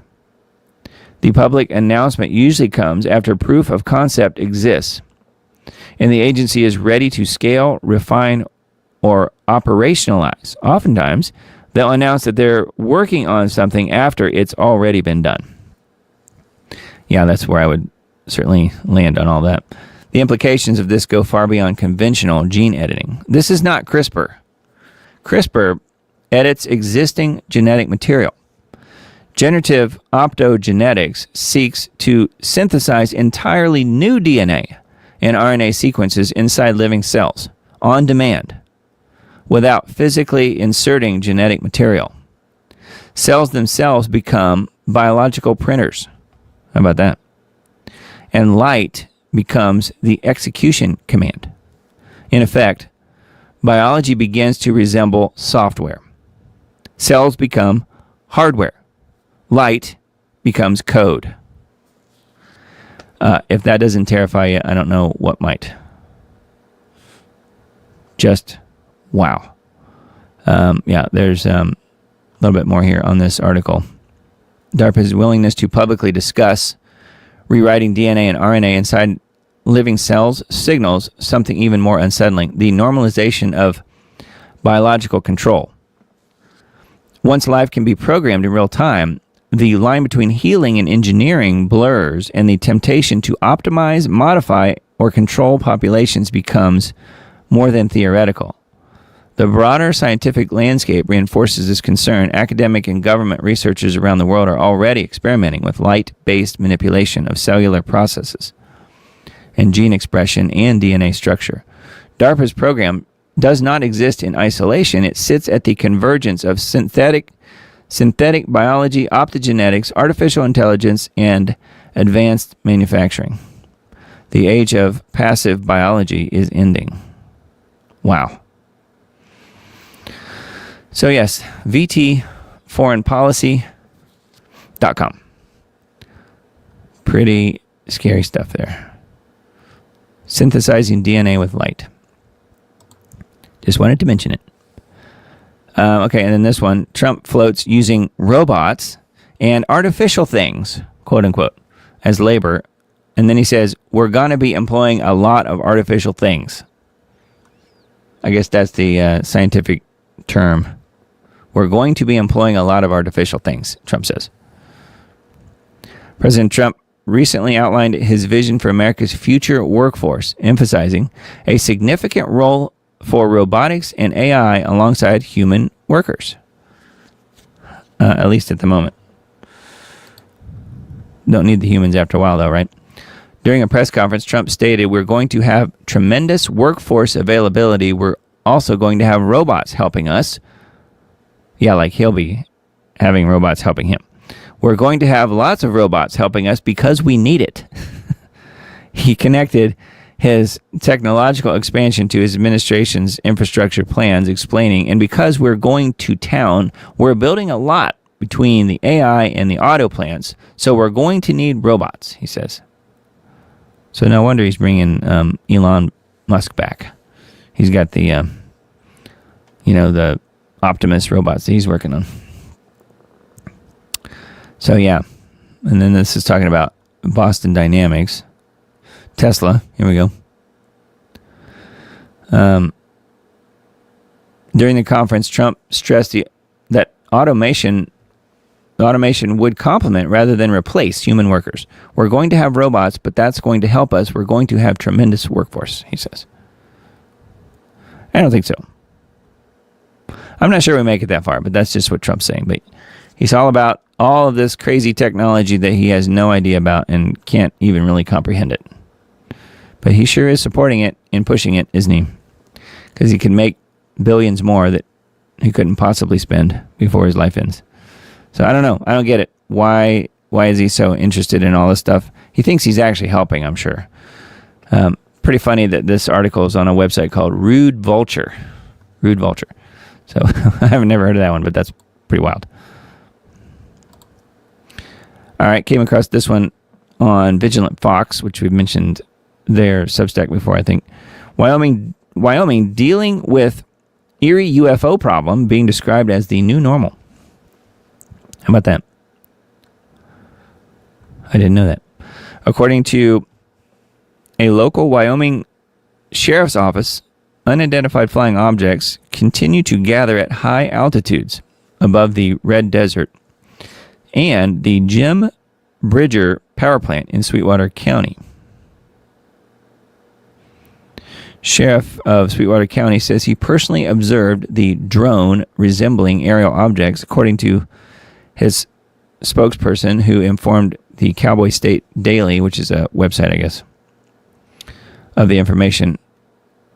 Noted that this represents 13 months of illuminated objects resembling drones assembling in groups, fully appearing in organized patterns above the Red Desert and in the power plant. He further mentioned that their extreme altitude makes them impossible to target or bring down from ground level. Interesting, huh? Looking to see where they are as far as what the altitude is. He explained that the occurrences have become so widespread, with any prospect of resolving them appearing so unlikely that residents have largely ceased notifying the sheriff's office about them. They labeled the objects as drones and unidentified flying objects, pointing out that they operate at altitudes of thousands of feet. He went on to explain that their movements resemble those of drones, yet their true nature continues to elude explanation. It's like the new normal, he says. They have not caused any harm. So pretty weird. UFOs in Wyoming. I don't think I know anyone in Wyoming. I used to, but I don't anymore. So let me know if you guys know about this or have ever heard of it. I thought that was pretty weird. That's a Vigilant Fox story. Oh, yes. And then, of course, we have the more of your tax dollars at work here. Pentagon announces an $8.6 billion Boeing contract for F-15 fighter jets for Israel because they need it. And apparently they can't afford it. Boeing was given an $8.6 million contract for the F-15 Israel program. $8.6 billion. Wow. Trump met with Netanyahu in Florida. Contract provides for the design, integration, instrumentation, test, production, and delivery of 25 new F-15 IA aircraft for the Israeli Air Force, with an option for an additional 25 aircraft. So about to be 50. And the first 25 cost $8.6 billion. You suppose they'll be able to get off the ground? I don't know. Because they are Boeing after all. So I don't know. It's hard to say. So that is a Reuters article. And then this one along the same lines, really. Defense Ministry hands the IDF first combat-ready Iron Beam laser interception system. Iron Beam. Defense industry announces the delivery of the first operational high-power laser interception system, dubbed Iron Beam. Handed it to the IDF. Yeah, well, if you weren't trying to bomb every country in the Middle East, maybe you wouldn't have to have better defenses. That's sort of my thinking on that. The system, which has successfully intercepted rockets, mortar shells, and drones during extensive testing, will be absorbed by the Air Force and integrated into Israel's multi-layered air defense array, alongside the Iron Dome, David's Sling, and Arrow systems. Calling the handover a historic occasion. I bet they are. Defense Minister Katz of Israel says the system marks the first time in the world that a high-power laser interception system has reached operational maturity, and that it changes the rules of the game and sends a clear message to all our enemies: do not test us. I don't know. I'm not sure it does that. But anyway, he says so. So that is on Times of Israel. But yeah, a new Iron Beam laser interception system. So there it is. So I don't know how soon that will be operational, because it looks like Israel is trying to start something right away with Iran. So we will see. Speaking of which, I came across this and thought it was very appropriate. Iran is very close to having nuclear weapons capability. That was said in the 1990s by Bibi. And we see the people waiting here any minute now. And then 2016, Iran's very close to having nuclear weapons capability. 2016, decades later, any minute now, it's going to be happening. Yeah, it's 2 weeks, right? Iran's very close to having nuclear weapons capability last year. Any minute now. Yes. The only thing that's changed is Bibi's gotten older. That's it. The message is exactly the same. We want war, and we have to go to war against Iran. Apparently. That's what he's calling for. All right, and then this one, speaking of Israel, red alert, the Israel lobby is officially calling on Congress to repeal the First Amendment and establish a social credit score digital dictatorship over America. That is true. Israeli cybersecurity kingpin Shlomo Kramer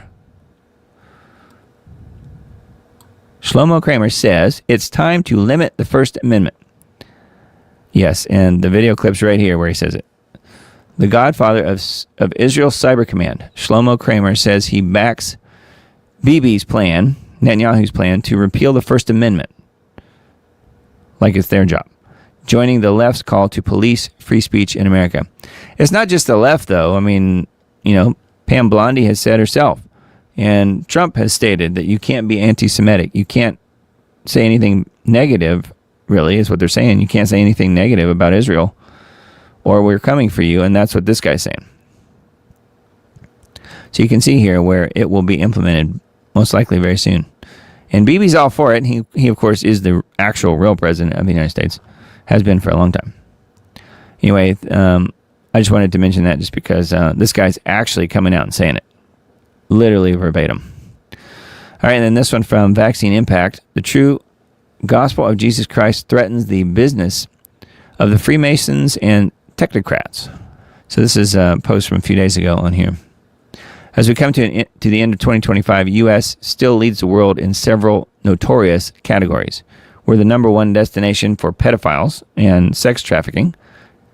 We are the world leaders in technology and AI. We are the world center for Freemasonry, which controls the world financial system. And the United States is also home to the richest billionaire Zionists who, can you say that word? Who sit at the top of the Freemason pyramid. Those who desire hope in 2026 by looking for change in politics or religion will continue to follow false hopes that will never affect real change in modern-day American culture. As I have reported over the past few years, this is Brian Shohavy writing this. America is fulfilling her destiny as the United States of America was founded by Freemasons to create a new world order, as is plainly stated on our national seal, which is also printed onto our currency. We are not with hope, however, but the hope of the true change is not a popular message today because it is much easier to trust in our idols instead. The true message of the gospel, the good news of Jesus Christ, is that the power of God can invade earth and Satan's domain and defeat his power base, which is the financial system. It has happened before. So in this article, I want to look at one time this happened in recorded history of the New Testament, where the power of God inhabited true believers, Jewish believers who were reborn by the power of the Spirit of Jesus, and how they destroyed the economy of one of the most influential and powerful economic centers of Satan's domain by exhibiting a superior power than Satan's power. When the gospel of Jesus Christ invaded Ephesus and the temple of Artemis. So that is what this article is about. I thought it was pretty neat. There's a lot here. So this is something worth a read for sure. And it goes into the whole history thing here, complete with some videos. So that is on vaccineimpact.com. The thing that I was wondering about was, could this even be true? It says Trump issues warning to United Nations, adapt, shrink, or die. Do you think he really did? I don't know. It seems to me like he's doing more or less what the UN wants. But this is saying President Trump's administration has announced a sweeping restructuring of how U.S. taxpayer dollars are used in United Nations humanitarian programs, warning UN agencies that they must adapt, shrink, or die. So that would be bad news for the coming Antichrist. What do you think? But I'm not sure I buy this. This is good news if true. It says the warning comes as Washington shifts funding towards efficiency, accountability, and core life-saving missions. The State Department said the agreement forces the UN system to consolidate operations and slash bureaucratic overhead and address what officials described as ideological creep. I know a few of those myself, don't you?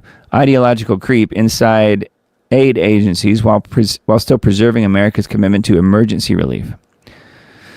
Yeah. Shifts the U.S. funding of the UN humanitarian work. Okay. So, yeah, we are hit for all of those. I mean, the taxpayers, U.S. taxpayers pay for much of what happens with the UN, unfortunately. Over Trump's second term, this partnership will save tens of millions of lives all around the world, while also delivering billions in efficiency-oriented savings to American taxpayers. Maybe they're going to sick Doge on the UN. I would like to see that, actually. Anyway, that one's pretty interesting. Yeah, adapt, shrink, or die. According to this Slay News article, slaynews.com, Americans are optimistic, it says. Oh, it's 11/11. Americans are optimistic for 2026. So this was another kind of surprise to me. Most Americans don't think 2025 was a very good year. No, it was pretty bad for a lot of people, but expect the year ahead to be better. The latest Rasmussen Report national survey finds that just 5%, then it says 6%, so maybe they're rounding up, of American adults rate 2025 as one of the best years ever. Okay, so it's a small number, 5 or 6%. 14% think it was an excellent year, and 19% rate 2025 as a good year. However, 38% of Americans give it a poor rating, meaning 2025. And 39% who rate 2025 at least a good year is slightly up from last year, when 36% said about the same thing with 2024. So anyways, another wacky one. I don't know. What about you guys? Was 2025 a good year? I think a lot of people would say no. For me personally, I think it was okay, not excellent, but it was very much what I expected. I think from the news standpoint and prophecy unfolding, for me personally, it was less than I expected. It was worse in some ways, but prophetically less than I expected, if that makes sense. But there are still things that personally I am watching very closely that have yet to happen. And if you hear scrubbing, I've got a dog down here on a pillow that's, I think, trying to light a fire. She's down here on a pillow trying to warm it up. Anyways, it's always something, isn't it? It's what happens when you broadcast from your home. Anyway, I thought that was pretty interesting. Optimistic for 2026. I can't say I am. Personally, I am, but not big picture, not like prophetically and end times wise. No, I mean, how could you be? But, if you zoom out even further, then yes, as a Christian, you have to be optimistic because your hope lies in Jesus Christ. And that will never change. So for me, that part of it is solid. That's a foundation. But in the immediate, no, I'm not optimistic about 2026. I think you would have to be a fool to be, honestly, with the way the world is headed. And Wise Wolf Media is a Substack that I always refer to. I think this one is, again, they put out articles, I guess, multiple times a day, even sometimes. So here's a few of them. Venezuelan fentanyl speedboats can't cross open ocean and other lies they're hoping you won't notice. So this is something that I've been questioning really from the beginning. We all should be. Is it even true? Are they blowing up these boats that are supposed to be filled with fentanyl, and they're telling us they're filled with fentanyl? Are we supposed to believe that? Or is it something completely different from what we're told, or just something slightly different from what we're told? Perhaps they are narco boats. Perhaps they are drug boats. Perhaps not. Perhaps if they are, they're loaded with drugs, but not necessarily fentanyl. Personally, I don't think Trump is lying to the American public on purpose. I think he's being lied to and then feeding that lie back to us, if that makes sense. I don't think their boats loaded with fentanyl being exploded, because if you had that, fentanyl is so ridiculously toxic that it would kill everything for miles, you would think, in the ocean, and then you would be seeing some effects from that. I don't know that that's happening. I've not heard that at all. When these boats explode, everything for miles in the water. Anyways, it'd be worse than, an oil spill or whatever. Nobel Prize winner warns AI is coming for your job and Congress is doing nothing. So this is another Wise Wolf Media Substack post. It's time to wake up, America. Artificial intelligence and robots are far more dangerous than nuclear weapons, according to this. Not sure if I believe that, but that's what they're saying here in this article. So there's quite a bit here on Wise Wolf Media Substack. Let's go through a few more of the top headlines. WNG.org. Yeah, Colorado mountain lion suspected in hiker's death. There was a woman that was killed apparently by a mountain lion. That is, it seems like that does happen every now and then. Well, not necessarily Colorado, but I'm just saying in general. It seems like California and other places as well. Chinese company ousts Tesla as the biggest EV maker. Yeah, but they sell them to the government, and then a lot of these electric vehicles that are being made by China are being sent to, they're being purchased by the government, kind of like all the empty cities, funding the steel industry. They're building all these empty cities and so forth. I don't know that they're still doing it, but they were for a long time. They were also buying their own electric vehicles and then literally just shipping them to a huge field, many, many acres, and just piling them up in these fields and letting them rot. So the fact that the Chinese company is outselling Tesla means literally nothing, because they're most likely buying them back themselves so that they're the number one EV maker, and they're putting them in fields and letting them rot. They really are doing that. So, and then FBI foils New Year's Eve terrorist plot, officials say, supposedly. Who knows? They could just be making stuff up, and probably are. Yeah, 1872 church building burns amid unprecedented Amsterdam unrest. Yeah, that would chalk that one up to the the new foreigners, let's just put it that way, that were let in to the Netherlands area there. So, yep. WNG.org is where those articles are. And then Leo's Substack, we have leohoman.substack.com. Trump, the neocon, pulls the trigger on regime change in Venezuela, and now all, I don't know what all is. He ran on platform of ending the nation-building exploits of the globalists, but now he's outed himself as the quintessential globalist. Yeah, I mean, it depends on how you look at it. I can definitely see some positive aspects in this. However, to me, there's a lot of negatives. So it's like I don't think he should ever have done it, but it's too late at this point. Second guessing and Monday morning quarterbacking, as they say, isn't really going to get us anywhere because the deed is already done. So now the next question is, being a realist, what's next? So I don't know. We'll have to see. It's still too early to tell. In 2026, the line between reality and virtual reality, the real and the fake, will continue to blur. That it will. All right, and then natural news, currency collapse and 40% inflation fuel deadly clashes across Iran, prompting nationwide shutdown. Okay, and don't be thinking that this is a coincidence, because it can't be. My guess is CIA is probably all over this because it's perfect timing with what Israel and the Mossad want to do.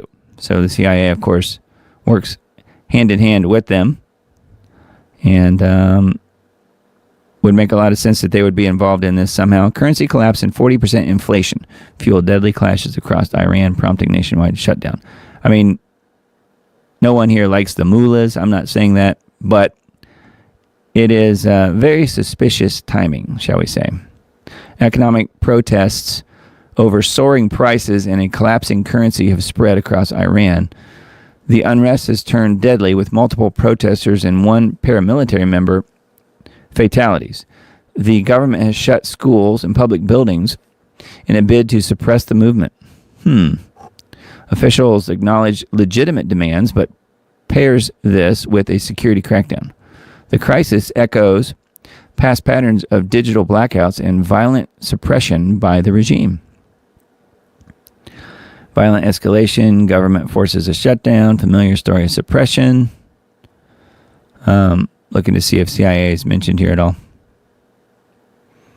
I don't see it, but, it sort of, to me, makes a lot of sense that Israel and the U.S. are probably involved in this to give them an excuse that they need to either, invade or bomb or whatever they're going to want to do, because apparently they want to do something very soon. All right, and then I wanted to mention this.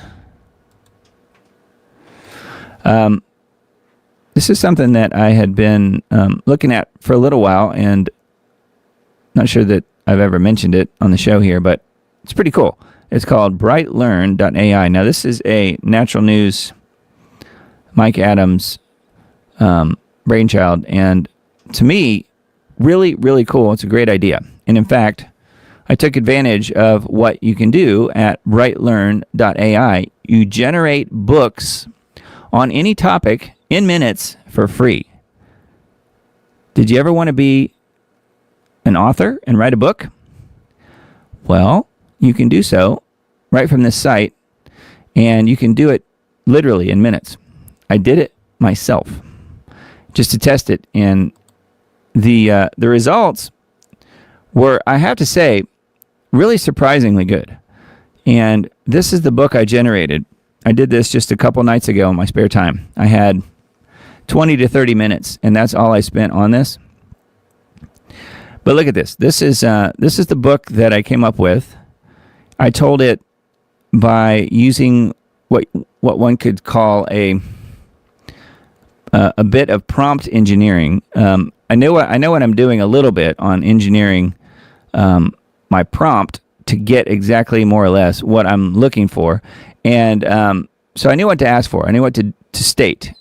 So this is what I came up with. This is the name of the book that AI wrote for me.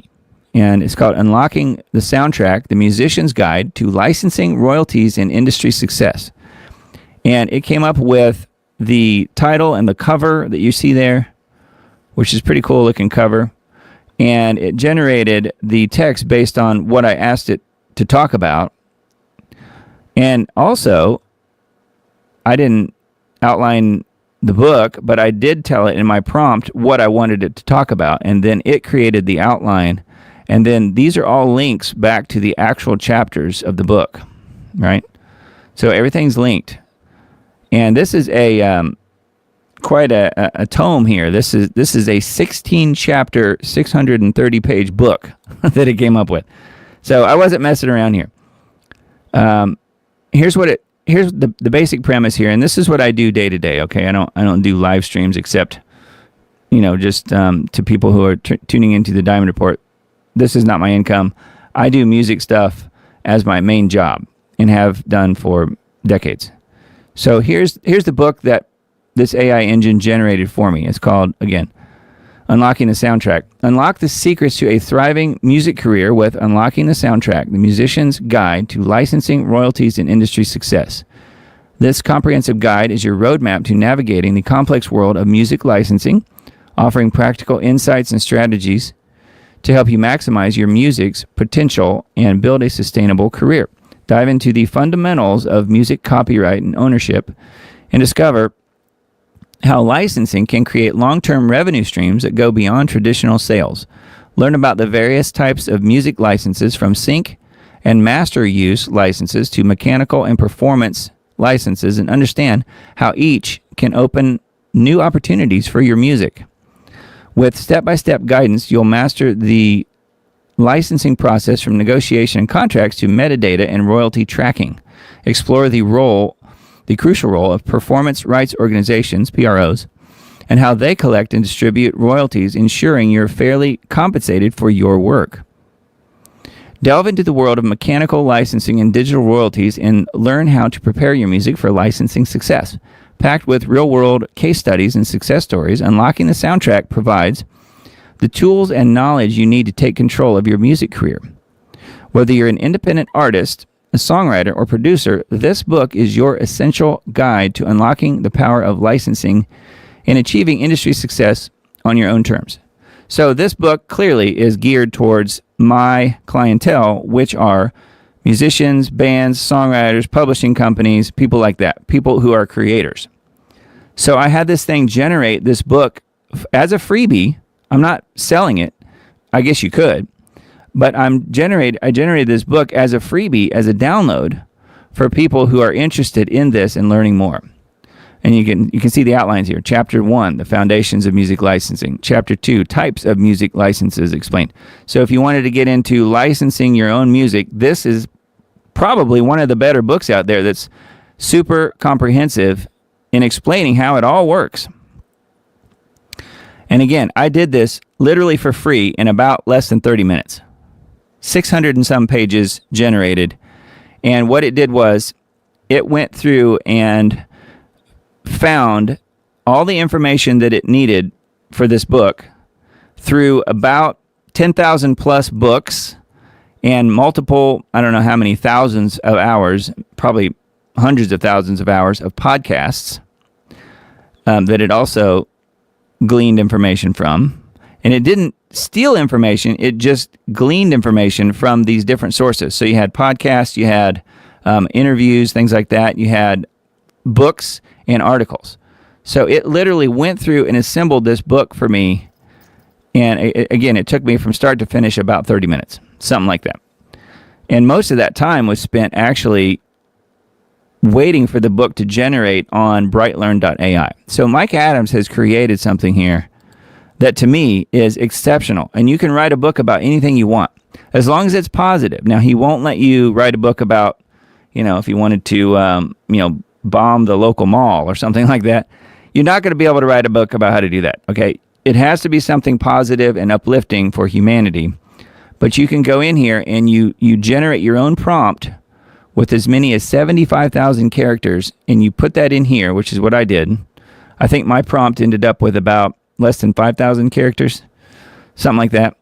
And I told it that I wanted 15 chapters, and I put in my email address and my token that I had, and it generated a 16 chapter book, including the title, including the cover and everything you see here. And not only that, it hosts it all on their system, so it's not like I'm having to pay for this. You can literally just click Start Reading, and it takes you right to Chapter 1, Page 1, and you just read anything you want here, and everything is hyperlinked. So if I wanted to, go to Chapter 7 and look at Part 4 here, it takes you right to it. So everything is all there. So if you guys want to write a book about anything, it's very clear when you read this book, it's very clear that it was AI generated. Okay, it's not. You're not lying to people. You're not trying to tell them that you wrote every word that's in the book. I'm not. Again, I did this in 30 minutes. So you're not lying to people at all. You're just saying the book was generated by a prompt that you created. So that's all I did. But the key is getting that right. So if you're interested in writing a book and having your own book and giving it away or possibly selling it, I guess, however you wanted to do it, you could do that. So, Emily's out there. She could write a book about dog training. And it could be a simple book, 5 chapters. It could be a small book, 3 chapters. But you can do it with the correct prompts, and it could turn out really, really good. So I just thought it was really, really cool. And I wanted to mention it to you guys just because, you guys can go check it out yourself. This is, I just clicked on the home thing for books.brightlearn.ai, and these are some of the other books that people have generated. See, all these books here have been generated probably since I was last visiting the site a night or two ago, I'm guessing. And then you can do a search for people here or book titles or subject matter. Obviously, it's trained on a lot of natural news and Mike Adams articles and blog posts and natural news. What's it called? The Health Ranger reports and his podcast and stuff. Really, really good. So there's a lot of natural health stuff in there. Let me just do a search for Diamond. I know there's another woman here that's written. Diana Diamond. I don't know who she is, but she's written a lot of books using this AI generator. Here's mine right here, Unlocking the Soundtrack. So you can see it. It's just right there. It's all searchable. It's all pretty much instantaneously done. I don't know how the audio part would work. It says not yet available. So I think that's a coming soon thing probably with Mike Adams. And what he's trying to do is get as many people as possible to generate their own books like this, and then get them in the hands of 1 billion people, I think is his goal. And of course, you can download the PDF or you can read it right here on the site, either one. So you can click on download here and it will literally download a PDF of the entire book right to your computer or your phone. So I thought that was really cool and wanted to mention it. Brightlearn.ai. And, there are visuals. I think there's a video or two that you can access. I'm thinking that's on this page, but I'm not exactly sure. It's here somewhere. There's videos on how to do it. See, 4,457 authors, 14,000 books. There we go. So it's pretty cool. I thought that was neat. Yes, it's AI. Yes, it's not perfect, but man, it's really good. And not only that, it's trained on the Enoch AI system, which is Mike Adams AI. So it's not woke. Okay, that's why I liked it. It's because it's not using ChatGPT. It's not using Grok or something like that. It's using the Mike Adams version of all that stuff, which is Enoch. And I think it was really, really well done. I haven't even read all 630 pages of my book yet, but I'll get there eventually. I just thought it was really cool and wanted to mention it to you guys because I thought it was a very, very cool idea. And it can be a book about anything. So pretty neat. Yeah, so that's a positive use of AI, I think. All right, so let's move on here. WinePress Substack is next. We've got, obviously, the Maduro story just doesn't seem to be going away. Cloud seeding above northern Indiana skies are getting out of control. So for my Indiana friends, Northern Indiana friends. Here's an article directly about your area. I grew up in Northern Indiana, so I'm looking to see where they're talking about. But yeah, there's lots of pictures and looks a lot like Tennessee skies. Even though we have the laws against it, the point is they do it anyway. They don't care. They just laugh as they fly over us and spray us. So yeah, there is a Wine Press article about cloud seeding above northern Indiana skies. Pretty cool. Let's see here. Trump uses first veto power in second term to kill bipartisan bill to provide clean water to rural southeastern Colorado. Ballrooms and arches for the elite, toppling governments and stealing their resources, and the taxpayers pay for it. Yeah. So, needless to say, the folks that write the Wine Press Substack are not Trump fans. Pretty funny. But anyway, yeah, there's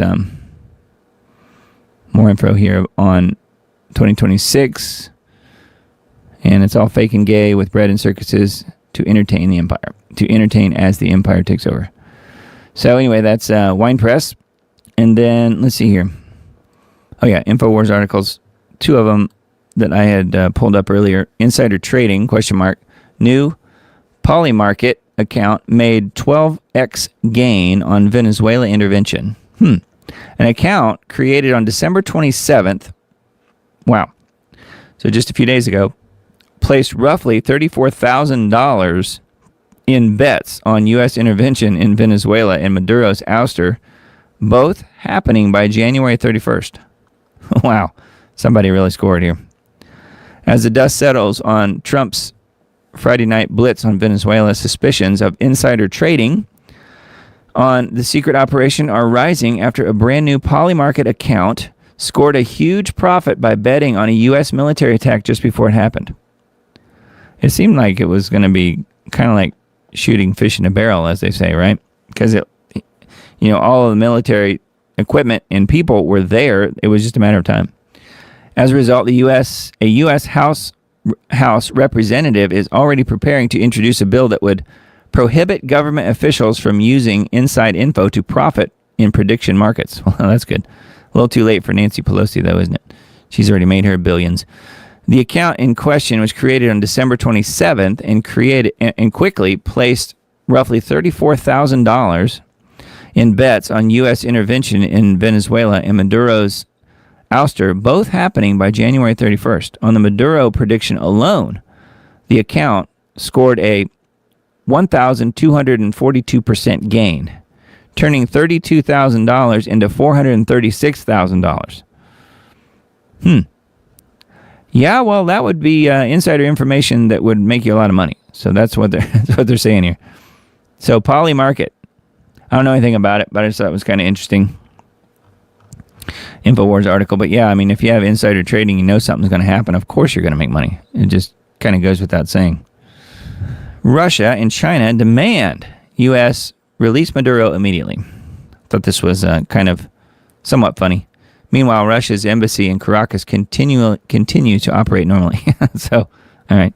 Within mere hours after President Trump announced the Saturday capture by U.S. forces of Maduro and his wife, after a brief shock bombing campaign and special forces operation in Caracas, Russia has demanded from Washington his immediate release. I don't see that happening, do you?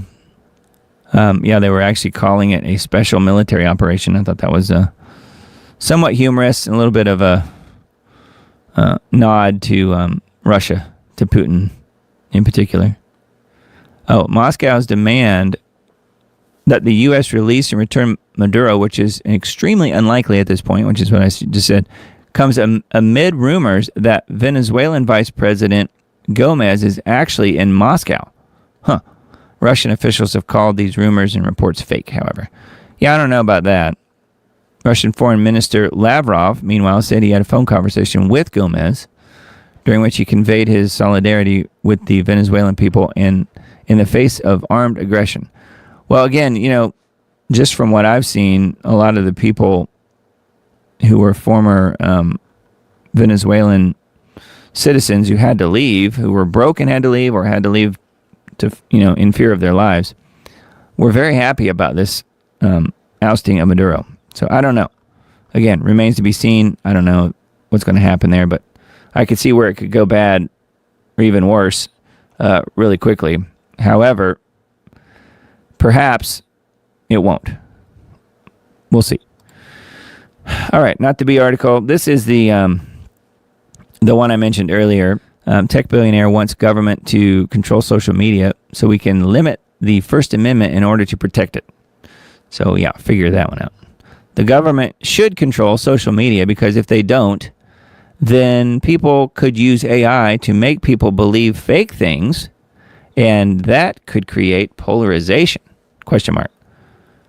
Take a moment to listen to Shlomo talk about the First Amendment. Yeah, my first reaction was, if your name is Shlomo, you don't get to speak. How about that? No, of course I'm kidding, but, I mean, give me a break. I know it's difficult to hear, but it's time to limit the First Amendment in order to protect it, and quickly, before it's too late. We need to control the platforms, all the social platforms. I suppose only the government is allowed to make things up and have us believe them then? Yeah, exactly. As noted above, this is Israeli tech billionaire Shlomo Kramer, who co-founded the cyber security companies Checkpoint and Imperva, and also co-founded Cato Networks, a security company for cloud-based platforms. A friendly reminder before we go any further, Charlie Kirk said, hate speech does not exist legally in America. There's ugly speech, there's gross speech, and there's evil speech, and all of it is protected by the First Amendment. Keep America free.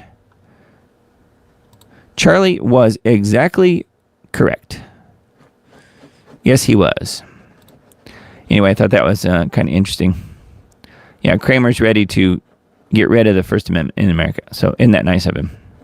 And also, so is Netanyahu. I don't think that really mentions him here at the moment, but we read about that earlier. Elon Musk has made similar comments in the past about identification on X, though he's never mentioned or even hinted at limiting the First Amendment. I don't think Musk would do that because I really feel like the reason he bought Twitter to begin with was to open up speech. Now, there are still a lot of holdback people from Twitter who are still creating problems, still limiting speech. People that are, for whatever reason, dyed in the wool, liberal type people who want to limit free speech of certain things. Like I found that even just tweeting and talking about anything related to geoengineering on Twitter, on X, gets you not really banned, but it gets you ghosted so that, not really too many people see what you're trying to say, unfortunately. So I have noticed that, but I think overall, I feel like he's done a pretty good job opening up X, at least for most people. So not for everybody, perhaps, but it's better. All right, I wanted to mention this one just because this is a good news story, which you often need to hear that. Again, not the B article here. A brother-sister duo save a school bus driver during a medical emergency. Ashland, Ohio students Katrina and her brother Charlie were riding the school bus when Katrina, sitting near the front of the bus, noticed that something wasn't right with their driver. Here they are here in this picture. I guess from the security cam on board there. When she asked the bus driver if she was okay, the driver shook her head and pointed to her throat.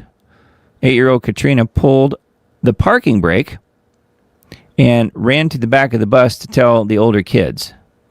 So I'm wondering here, I guess they weren't moving, apparently. Her brother, 14-year-old Charlie, saw that the driver was wave on the radio in the air, waved the radio in the air, and realized that his little sister's warnings were serious. He went to the front of the bus and used the radio to call for help. Says, when I realized something was going on, I went up there and grabbed the radio, and then I called the school because I knew that was the quickest way to get help. So apparently they must have pulled the bus over or something. It looks like it's dark out. I don't know. So they must not have been on the school property, I guess, because they could have just went out the door, and if they were in the parking lot. They were probably on the route somewhere. But this is what I thought was pretty wild. When asked how he knew how to use the radio, Charlie quipped that he'd seen a few episodes of Dukes of Hazzard. So there you go. So, because they use the CBs on Dukes of Hazzard. That's hilarious. The adrenaline pumping through him probably made the emergency feel like a movie, and his movie watching paid off because help soon arrived. Katrina was proud of her and her brother's response to the emergency, telling reporters, "My brother in the inside, when something's going wrong, he's scared, but on the outside, he's like calm and concentrated." Details on the bus driver's ailments are not known, but the driver has since been released from the hospital and is recovering at home. The actions of these students were truly outstanding. They remained calm, communicated clearly, and helped one another in a situation that could have been much worse. Their families should be incredibly proud. And of course, continue watching the Dukes of Hazzard, because you can learn stuff there. No, I thought that was kind of funny. Neat little story. A break in the doom and gloom, right? All right, GeoWatch for this week, January 3rd. Desperation of the controllers has gone exponential. So this one's called Weather Wars, Oil Wars. The desperation of the controllers has gone exponential as global ecological collapse unfolds and accelerates from weather warfare to resource wars. A Mad Max dystopian future is unfolding by the day. The climate engineers managed to manipulate a temporary toxic chemical cooldown just in time for New Year's Eve in New York. Matrix Media sensationalized the chemically created cold. The winter weather warfare taking place in the most populated regions of the U.S. will very soon rebound to record winter warmth. When the food shelves begin to empty out and the populations begin to panic, the controllers will play much bigger cards. Yeah, that's what we're all afraid of. So anyway, there is the most recent global alert news, and we had to do a couple of different versions of this show. I had finished the show. I usually do the editing on the show on Friday mornings, and then Friday mid-morning he called me and said, "Hey, I want to update this because Trump just went into Venezuela and grabbed Maduro and so forth. I want to mention that." So we did an edit, and then just within an hour or two, the news had changed even further.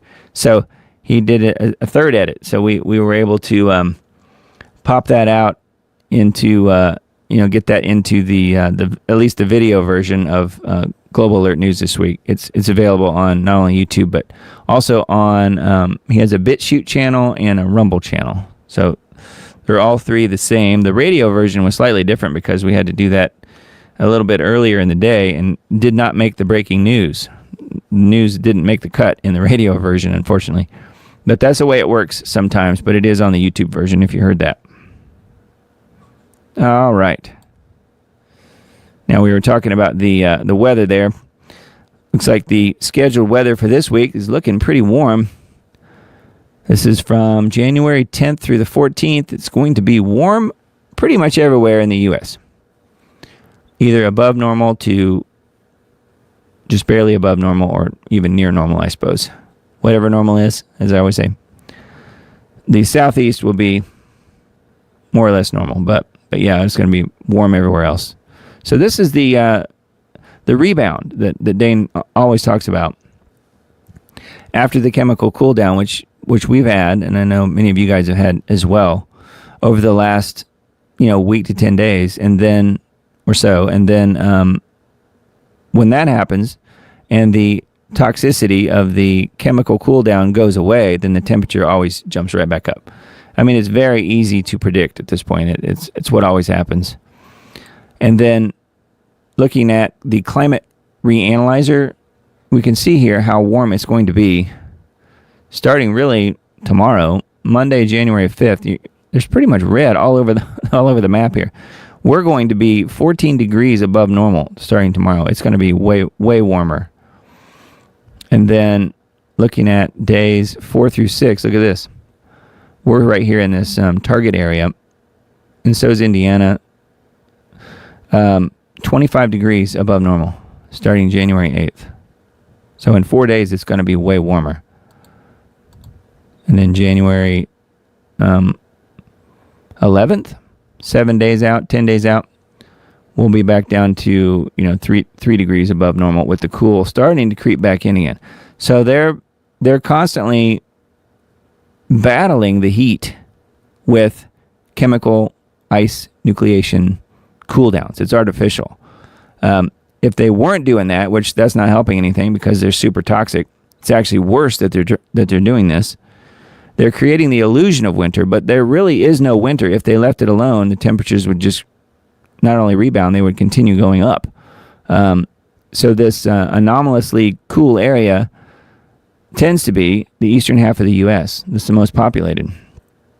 So it looks like starting, 10 days to 2 weeks from now, they're going to be doing it again. So you can see the cool creeping in here. It's not because it's January. It's because they're bringing us the cool artificially. It's happening, but it's fake. I mean, it's real cool, but it wouldn't be happening if they weren't doing it. Look at this. 25 degrees above normal. Just where I am. Starting in about 4 days. That is absolutely insane. Off the rails. And that is what the climate engineers do. And the results, you can look it up. It shows up right on this website, climateandeconomy.com. Just have a look at the roundup of climate news. This is what's actually happening with the climate. So, yes, you can hate Al Gore. He's total fake, total fraud, total phony. But what Mr. Dane is saying is what's actually unfolding. He's been saying the same thing for at least 2 decades. And it's getting worse and worse and worse, little by little. See, Africa heat wave. Extreme weather intensifies. Swamp fever spreading in flood-hit Gaza. Wow. Trees not able to survive. Ancient olive harvest wilts under record-breaking heat. That's in Israel, I think. And then record rainfall. Again, you have deluge and you have drought. There's not much in between. Deluge and drought. Water shortages here, and then you have deluges in other areas. So, lots of headlines here across the world. Southern California winter rain breaks records. So, yeah, that's on climateandeconomy.com for the 3rd of January. Now, let's see here. So, this one, I'll leave this muted because it's mostly music playing. But we were talking about Netflix way back at the beginning of the show tonight. Now, this is Amazon Prime, but they're getting ready to come out with a new King Charles environmental documentary. How about that? Just when you think Islam is going to be the religion that Charles will promote, perhaps it will be the Green Agenda. I don't know. I still think it's Islam, I think, at this point. But anyway, yeah, Finding Harmony, A King's Vision, follows King Charles' efforts to inspire a new generation to embrace his philosophy of harmony, which explores the connection between humanity and nature. So this is a new movie they're getting ready to come out with here on Amazon Prime, focused specifically on Charles and his environmentalist work that he's doing. Which, of course, you could say the geoengineers are effectively working for him and for Bill Gates and for all the others who are actually who've actually taken charge, taken control over the not just the economy, but the climate across the world. 75 years of archived footage. Viewers will have a front row seat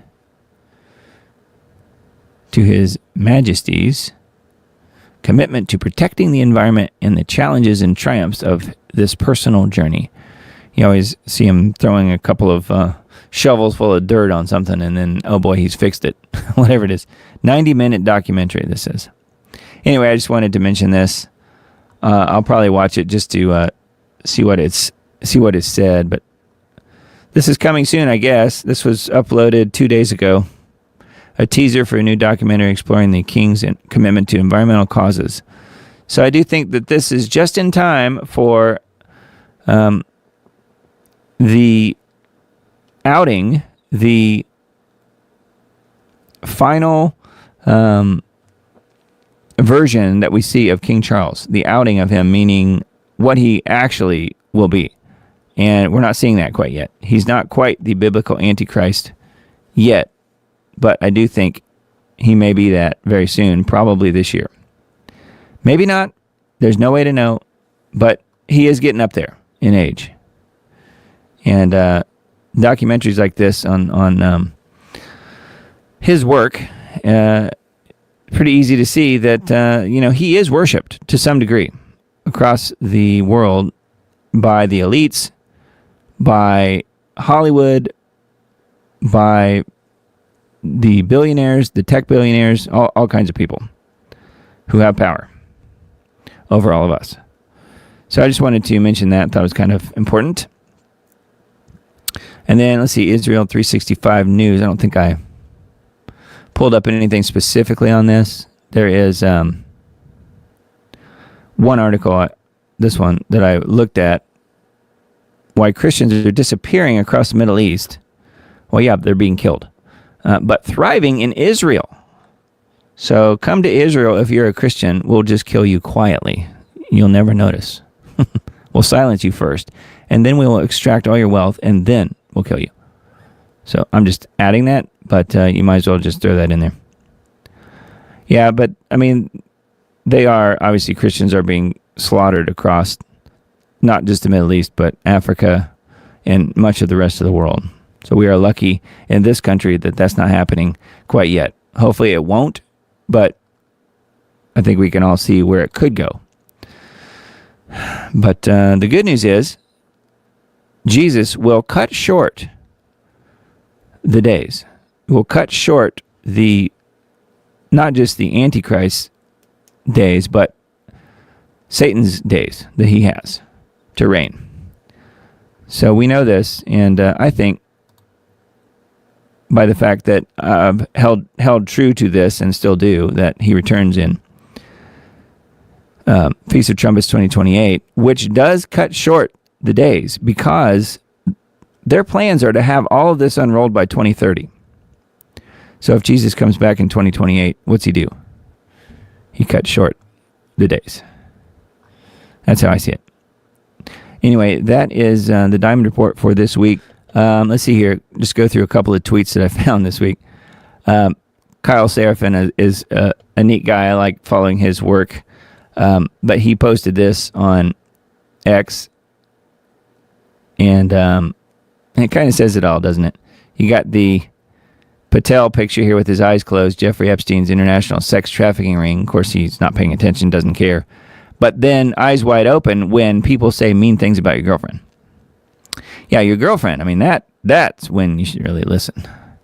Okay, here's the Shlomo Kramer quote where he says, "It's time to limit the First Amendment before it's too late. We need to control all the social media platforms." Yeah, anybody who says they're going to limit your rights to protect your rights is a scumbag. Exactly. And this is a post from Royce White, a guy that I really like. I really like a lot of what he talks about. If you guys don't know who Royce White is, he's a former, I think, NBA basketball player. But, man, he is a brilliant guy, and he's running for Senate. He's running for a Senate seat in Minnesota. The belly of the beast, as he calls it. So hopefully Royce will get in there. I don't know. If he does, I can imagine people in Washington running, screaming the other direction. And then this one from Gareth Ike, who is a guy that was on Lost Arch Radio a couple times. He is David Icke's son. And yeah, let me just click on it here. You can see, he says, don't forget to vote. You can see it says Republicans and Democrats, the same bomber plane, just with a different paint job, doing the same thing. That pretty much sums it up, doesn't it? This one's got the red hat, though. Yeah, and then let's see here. Emerald Robinson posted this. Trump voters, arrest somebody. Trump, we've cut costs on Ozempic. Trump voters say, arrest somebody. Trump says, buy pills at Trump RX. Trump voters say, arrest somebody. Trump says, Gaza will get beach condos. Trump voters say, arrest somebody. And Trump says, AI is great. Yep, that kind of sums it up too, doesn't it? And then Drew Hernandez posted this, and he's got a really good point. He says, and just like that, poof, the Somali fraud scandal will vanish from the news cycle, and Tim Walz will continue to get away with it. Now focus on Maduro. Interesting how that works. Huh. Yeah, it's very interesting. Yep. Know the different types of pirates. We have the Caribbean pirates, we have the Somali pirates, and we have the American pirates. Look a lot like that.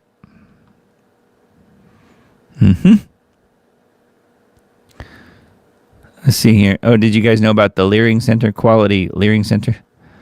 Yeah, so he's got his glasses pulled down. He sees what it says, Quality Leering Center. It should say Learning Center, of course, but they misspelled learning. That's the joke. That's why it's so funny. Because their sign above the door opening on a supposed daycare center was called Quality Leering Center instead of Learning Center. Well, anyways, he put his glasses on so he could see what was really being said, and it says Quality Laundering Center. Ah, now it makes sense. If we don't fund Somali daycares, how will children ever leer? Tim Walz says. Yep, that's a good point. Oh, yeah, and then here's the 42-minute full video here from Nick Shirley where he exposes all of the fraud going on in Minnesota as far as the Somalis. Well, not all of it, just a little tiny little tip of the iceberg. 137 million views on that video, just on X, just on Nick Shirley's channel. That doesn't count all the other people who've shared, they've downloaded it, put it on their account, and shared it elsewhere. There's, hundreds of millions more, most likely. So, wow. Anyway, follow me on X if you want. I've noticed my numbers going down. Like I was literally at 169 earlier today. Now I'm at 168. So I've either got bots jumping off or I've got people that don't care about what I'm saying. I don't know. But I do a lot of retweeting. I don't really do all that much new and original stuff, which I should probably change, but I just haven't had time. So I'm posting funny memes and good things that I come across like this, but I do post the Diamond Report on here as well. So this is, I don't think I put last week's show on there, did I? I don't see it. But this is the show from before that, Walk on the Weird Side, 2025. So anyways, I need to put last week's show up as well. More to do. There's always more to do. Anyway, if you want to help out what I'm doing, I would certainly appreciate any financial help that you want to provide. If you don't want to, that's totally fine. No pressure, but it is there. Substack is an option to do that, and so is Subscribestar. And what you would be doing, I don't do this full time, what you would be doing is helping me pay my bills on, keeping the live stream going. You saw all the problems I had earlier tonight. That was not a direct reflection of me not paying my cable internet bill, but that was simply just an outage, unfortunately. And again, I apologize for that happening. That doesn't usually happen. Usually we have a pretty smooth show here. And, there are some things that I have to pay each month just to keep the subscriptions going, like for my live stream software that I'm using that you're hearing me on right now. So thank you guys for helping me pay for that. You know who you are. And I've had several people step up and are paying a few bucks a month to help me do exactly that. So you can do that and also help if you want on Subscribestar.com/DiamondDisc, and then Substack is this other one that we're looking at here. It's diamonddisc.substack.com. Let me see if I can find the banner again.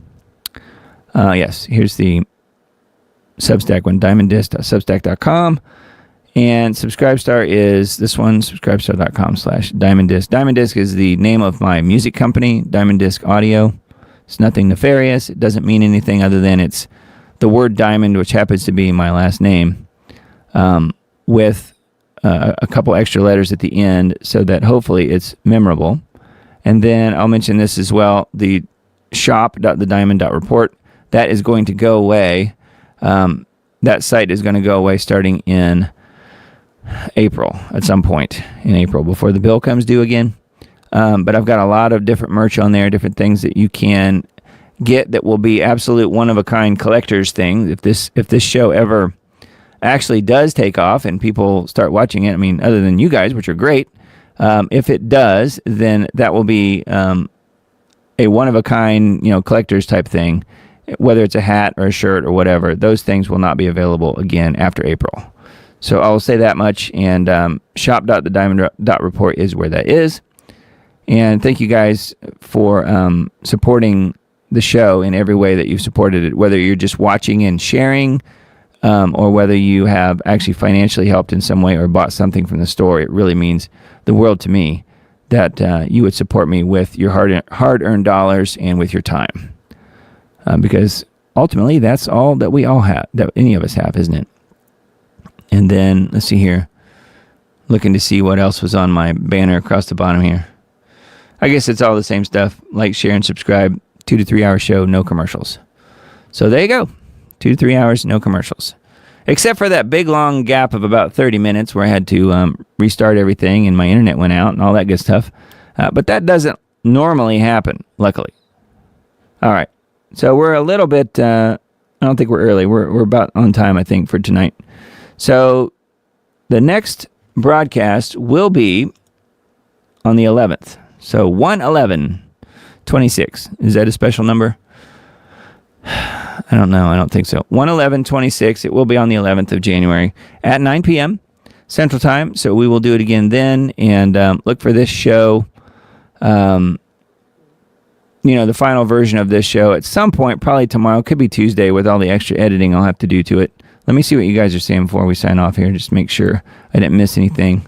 I don't think there were that many of you guys who popped back on the live stream. We got about half of what was here before the internet service went out. I'm not sure if that would be bad news for the Antichrist. The Antichrist could be a fallen entity with AI functioning as the beast. Handmade. 7778. Okay, well, yeah, I've heard other people say that it could be AI. I tend to think that it will be more the way Scripture defines it, and that would be as a actual human being. And the 666 part of that is important because that is this right here. Let's see here. I've got the browser here. Here. The 666 gematria between English and Hebrew, it works out where it's Prince Charles of Wales. The name in Hebrew and the name in English both work out to 666, according to some research that was done back in the early 90s, late 80s, early 90s, between Tim Cohen and others. So the research has been done. He has been identified as far as that goes, going back decades. So now we're just watching for something to transpire in his life that makes him that person, the Antichrist, the biblical Antichrist, if he's not already. And Tim Cohen says, the guy who wrote the book with this in it, says that he may already be indwelled with the spirit of Satan. I tend to think that it will be, well, that's possible. We know he's an evil guy just based on all the connections with pedophilia and the what's the guy's name? Jimmy,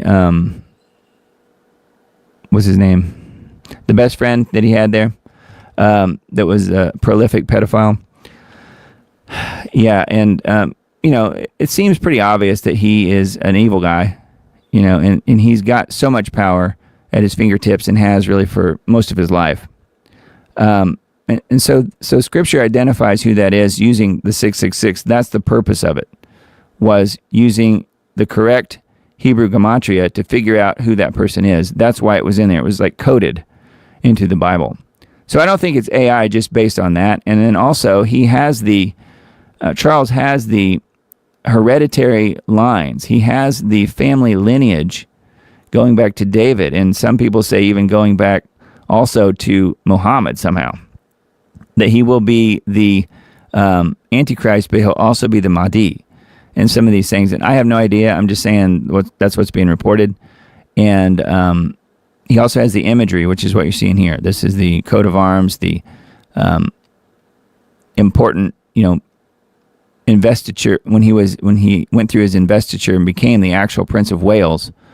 This symbol, which again Tim Cohen describes at length in his book and in many interviews, many videos that he's made, he describes how this imagery that we're seeing here fits in biblically with what's described in Revelation. So I tend to think that he knows what he's talking about, and that we're just waiting for something to happen to Charles when he's actually indwelt with the spirit of Satan. If he's not already, then it could be when when there's an attempt made on his life, if that's what happens.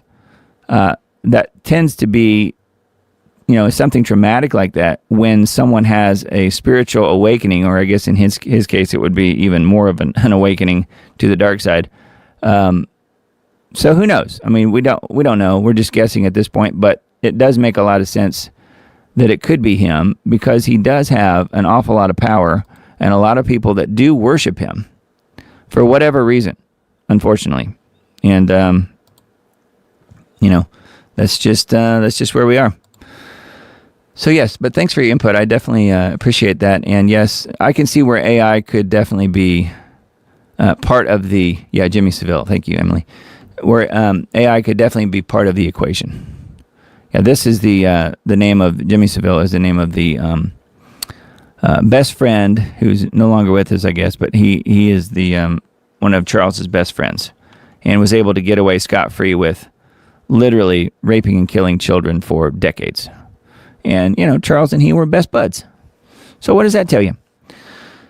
All right. Well, anyways, along those lines, I guess we can wrap it up for tonight. I'll play one more video on the way out here. We didn't get to watch any other videos tonight because of the long gap that we had there. But we'll watch this one here about the pipe bomber. I thought this one was pretty interesting. Talking about Brian Cole and how, the car and all that stuff that I mentioned at the beginning of the show tonight. So blessings to you guys, and I hope you guys have a really great week this week coming up, and we'll do it again on the 11th of January coming up, 9 p.m. Central Time, and hopefully we won't have a big, huge fall off in the audience here just because of the internet going out. But that was pretty interesting timing, wasn't it? So, but thank you guys for coming back and finding the broadcast again. That really means a lot to me. So thank you guys for being here tonight. Love you all, and we'll talk to you again real soon. We are finally able to make an arrest of an individual by the name of Brian Cole. He had zero criminal history, saying that the government, when they were presenting, said that he was getting riled up online. He was all engaging in these kind of theories and things. And they said, there's no evidence of that at all. No messages, no texts, no evidence of any radicalization from their perspective. And they had to come back out and, as I mentioned earlier, admit that and say, he was a consumer of this media, not a poster. An investigation spearheaded by the deputy director and the ADIC of our Washington field office brought in a new team of investigators and experts, re-examined every piece of evidence, sifted through all the data, something that the prior administration refused and failed to do. He is a level 1 autistic man. He's got OCD. This explains all of the things that they're alleging, saying that the destruction of the cell phone evidence wasn't destruction of evidence. It was just an autistic man with OCD who resets his phone to the tune of 943 times. What I think happened, this is Kyle Serafin's full opinion. I believe the FBI identified Brian Cole, probably in that loop of like maybe 90, where they did some additional work. He was generally speaking in the area of, and then when they ran it down, they found out that he was not a good match because the pipe bomber route, it's roughly near where it says 1, 2, 3, 4 in a tight little cluster towards the center of the map. That's where the pipe bomber would have had to have been for the actual time that they say that the person was there. So there's a route of the actual bomber, and it's very, very small. You see it red and green. The number 1 is not inside sector number 1. The number 2 is not inside sector number 2, very clean, or I guess it's on the edge. 3 is right on the line, 4 and so on. So they have pings that are relatively close to where they should be, but they're not actually a slam dunk. This is not evidence. This is thin. This is like an indication to go do further information. Brian Cole Jr. was arrested under a complaint that was filed with the district court, the District of D.C., and they arrested a guy out of Woodbridge, Virginia for the pipe bomber case, claimed that he was the one who did it. If you don't get that indictment, then you have to take it in front of a judge for a preliminary hearing. This is really interesting. Apparently, D.C. is unique in that it is the only district where this can occur, where a Superior Court grand jury can be used in district court. Interesting that Boasberg's kind of floating around at the center of it all too. They took every means, they filed all the means, they put all these motions out that said, hey, please, let's kick this down the line. We want to go to next year. We want to wait until we get in front of a grand jury. We don't want to have a preliminary hearing. And the defense, which is really aggressive, it's a new law firm that's out of Tennessee. They're former United States attorneys, and they're apparently very good, went out and said, no. We insist on having the preliminary hearing today, Tuesday, December the 30th.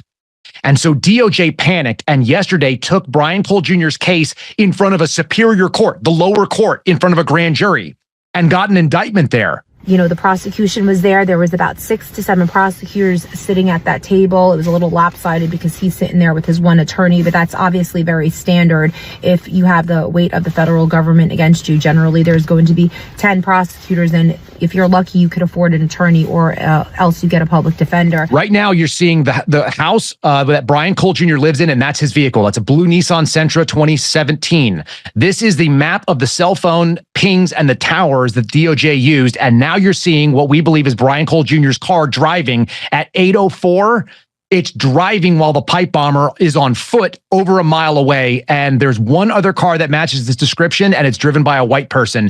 We can't see who the driver of this is, but if that is Brian Cole Jr.'s car, then Brian Cole Jr. was driving while the pipe bomber was on foot dropping off the bombs, and it couldn't have been him. Oh, this is a real Perry Mason moment. If I sound a little speechless here, this is so devastating. So very simply, between the hours of 7:34 p.m. and 8:18 p.m. on January 5th, 2021, the pipe bomber is on foot, walking around with the hood on. That's who the FBI and the DOJ allege Brian Cole Jr. is, that figure. But the problem is a car that matches Brian Cole's car is in motion in Washington, D.C., over a mile away and driving in a route that's at least 7 minutes away and could not be him. There's no way outside of teleportation or some sort of magical time warp that Brian Cole Jr. is both driving his car and walking around at that time. So at the very least, it shows that there would have to be another person involved. More likely than not, what it shows is they've got the wrong guy altogether, which is what I believe for quite a while now.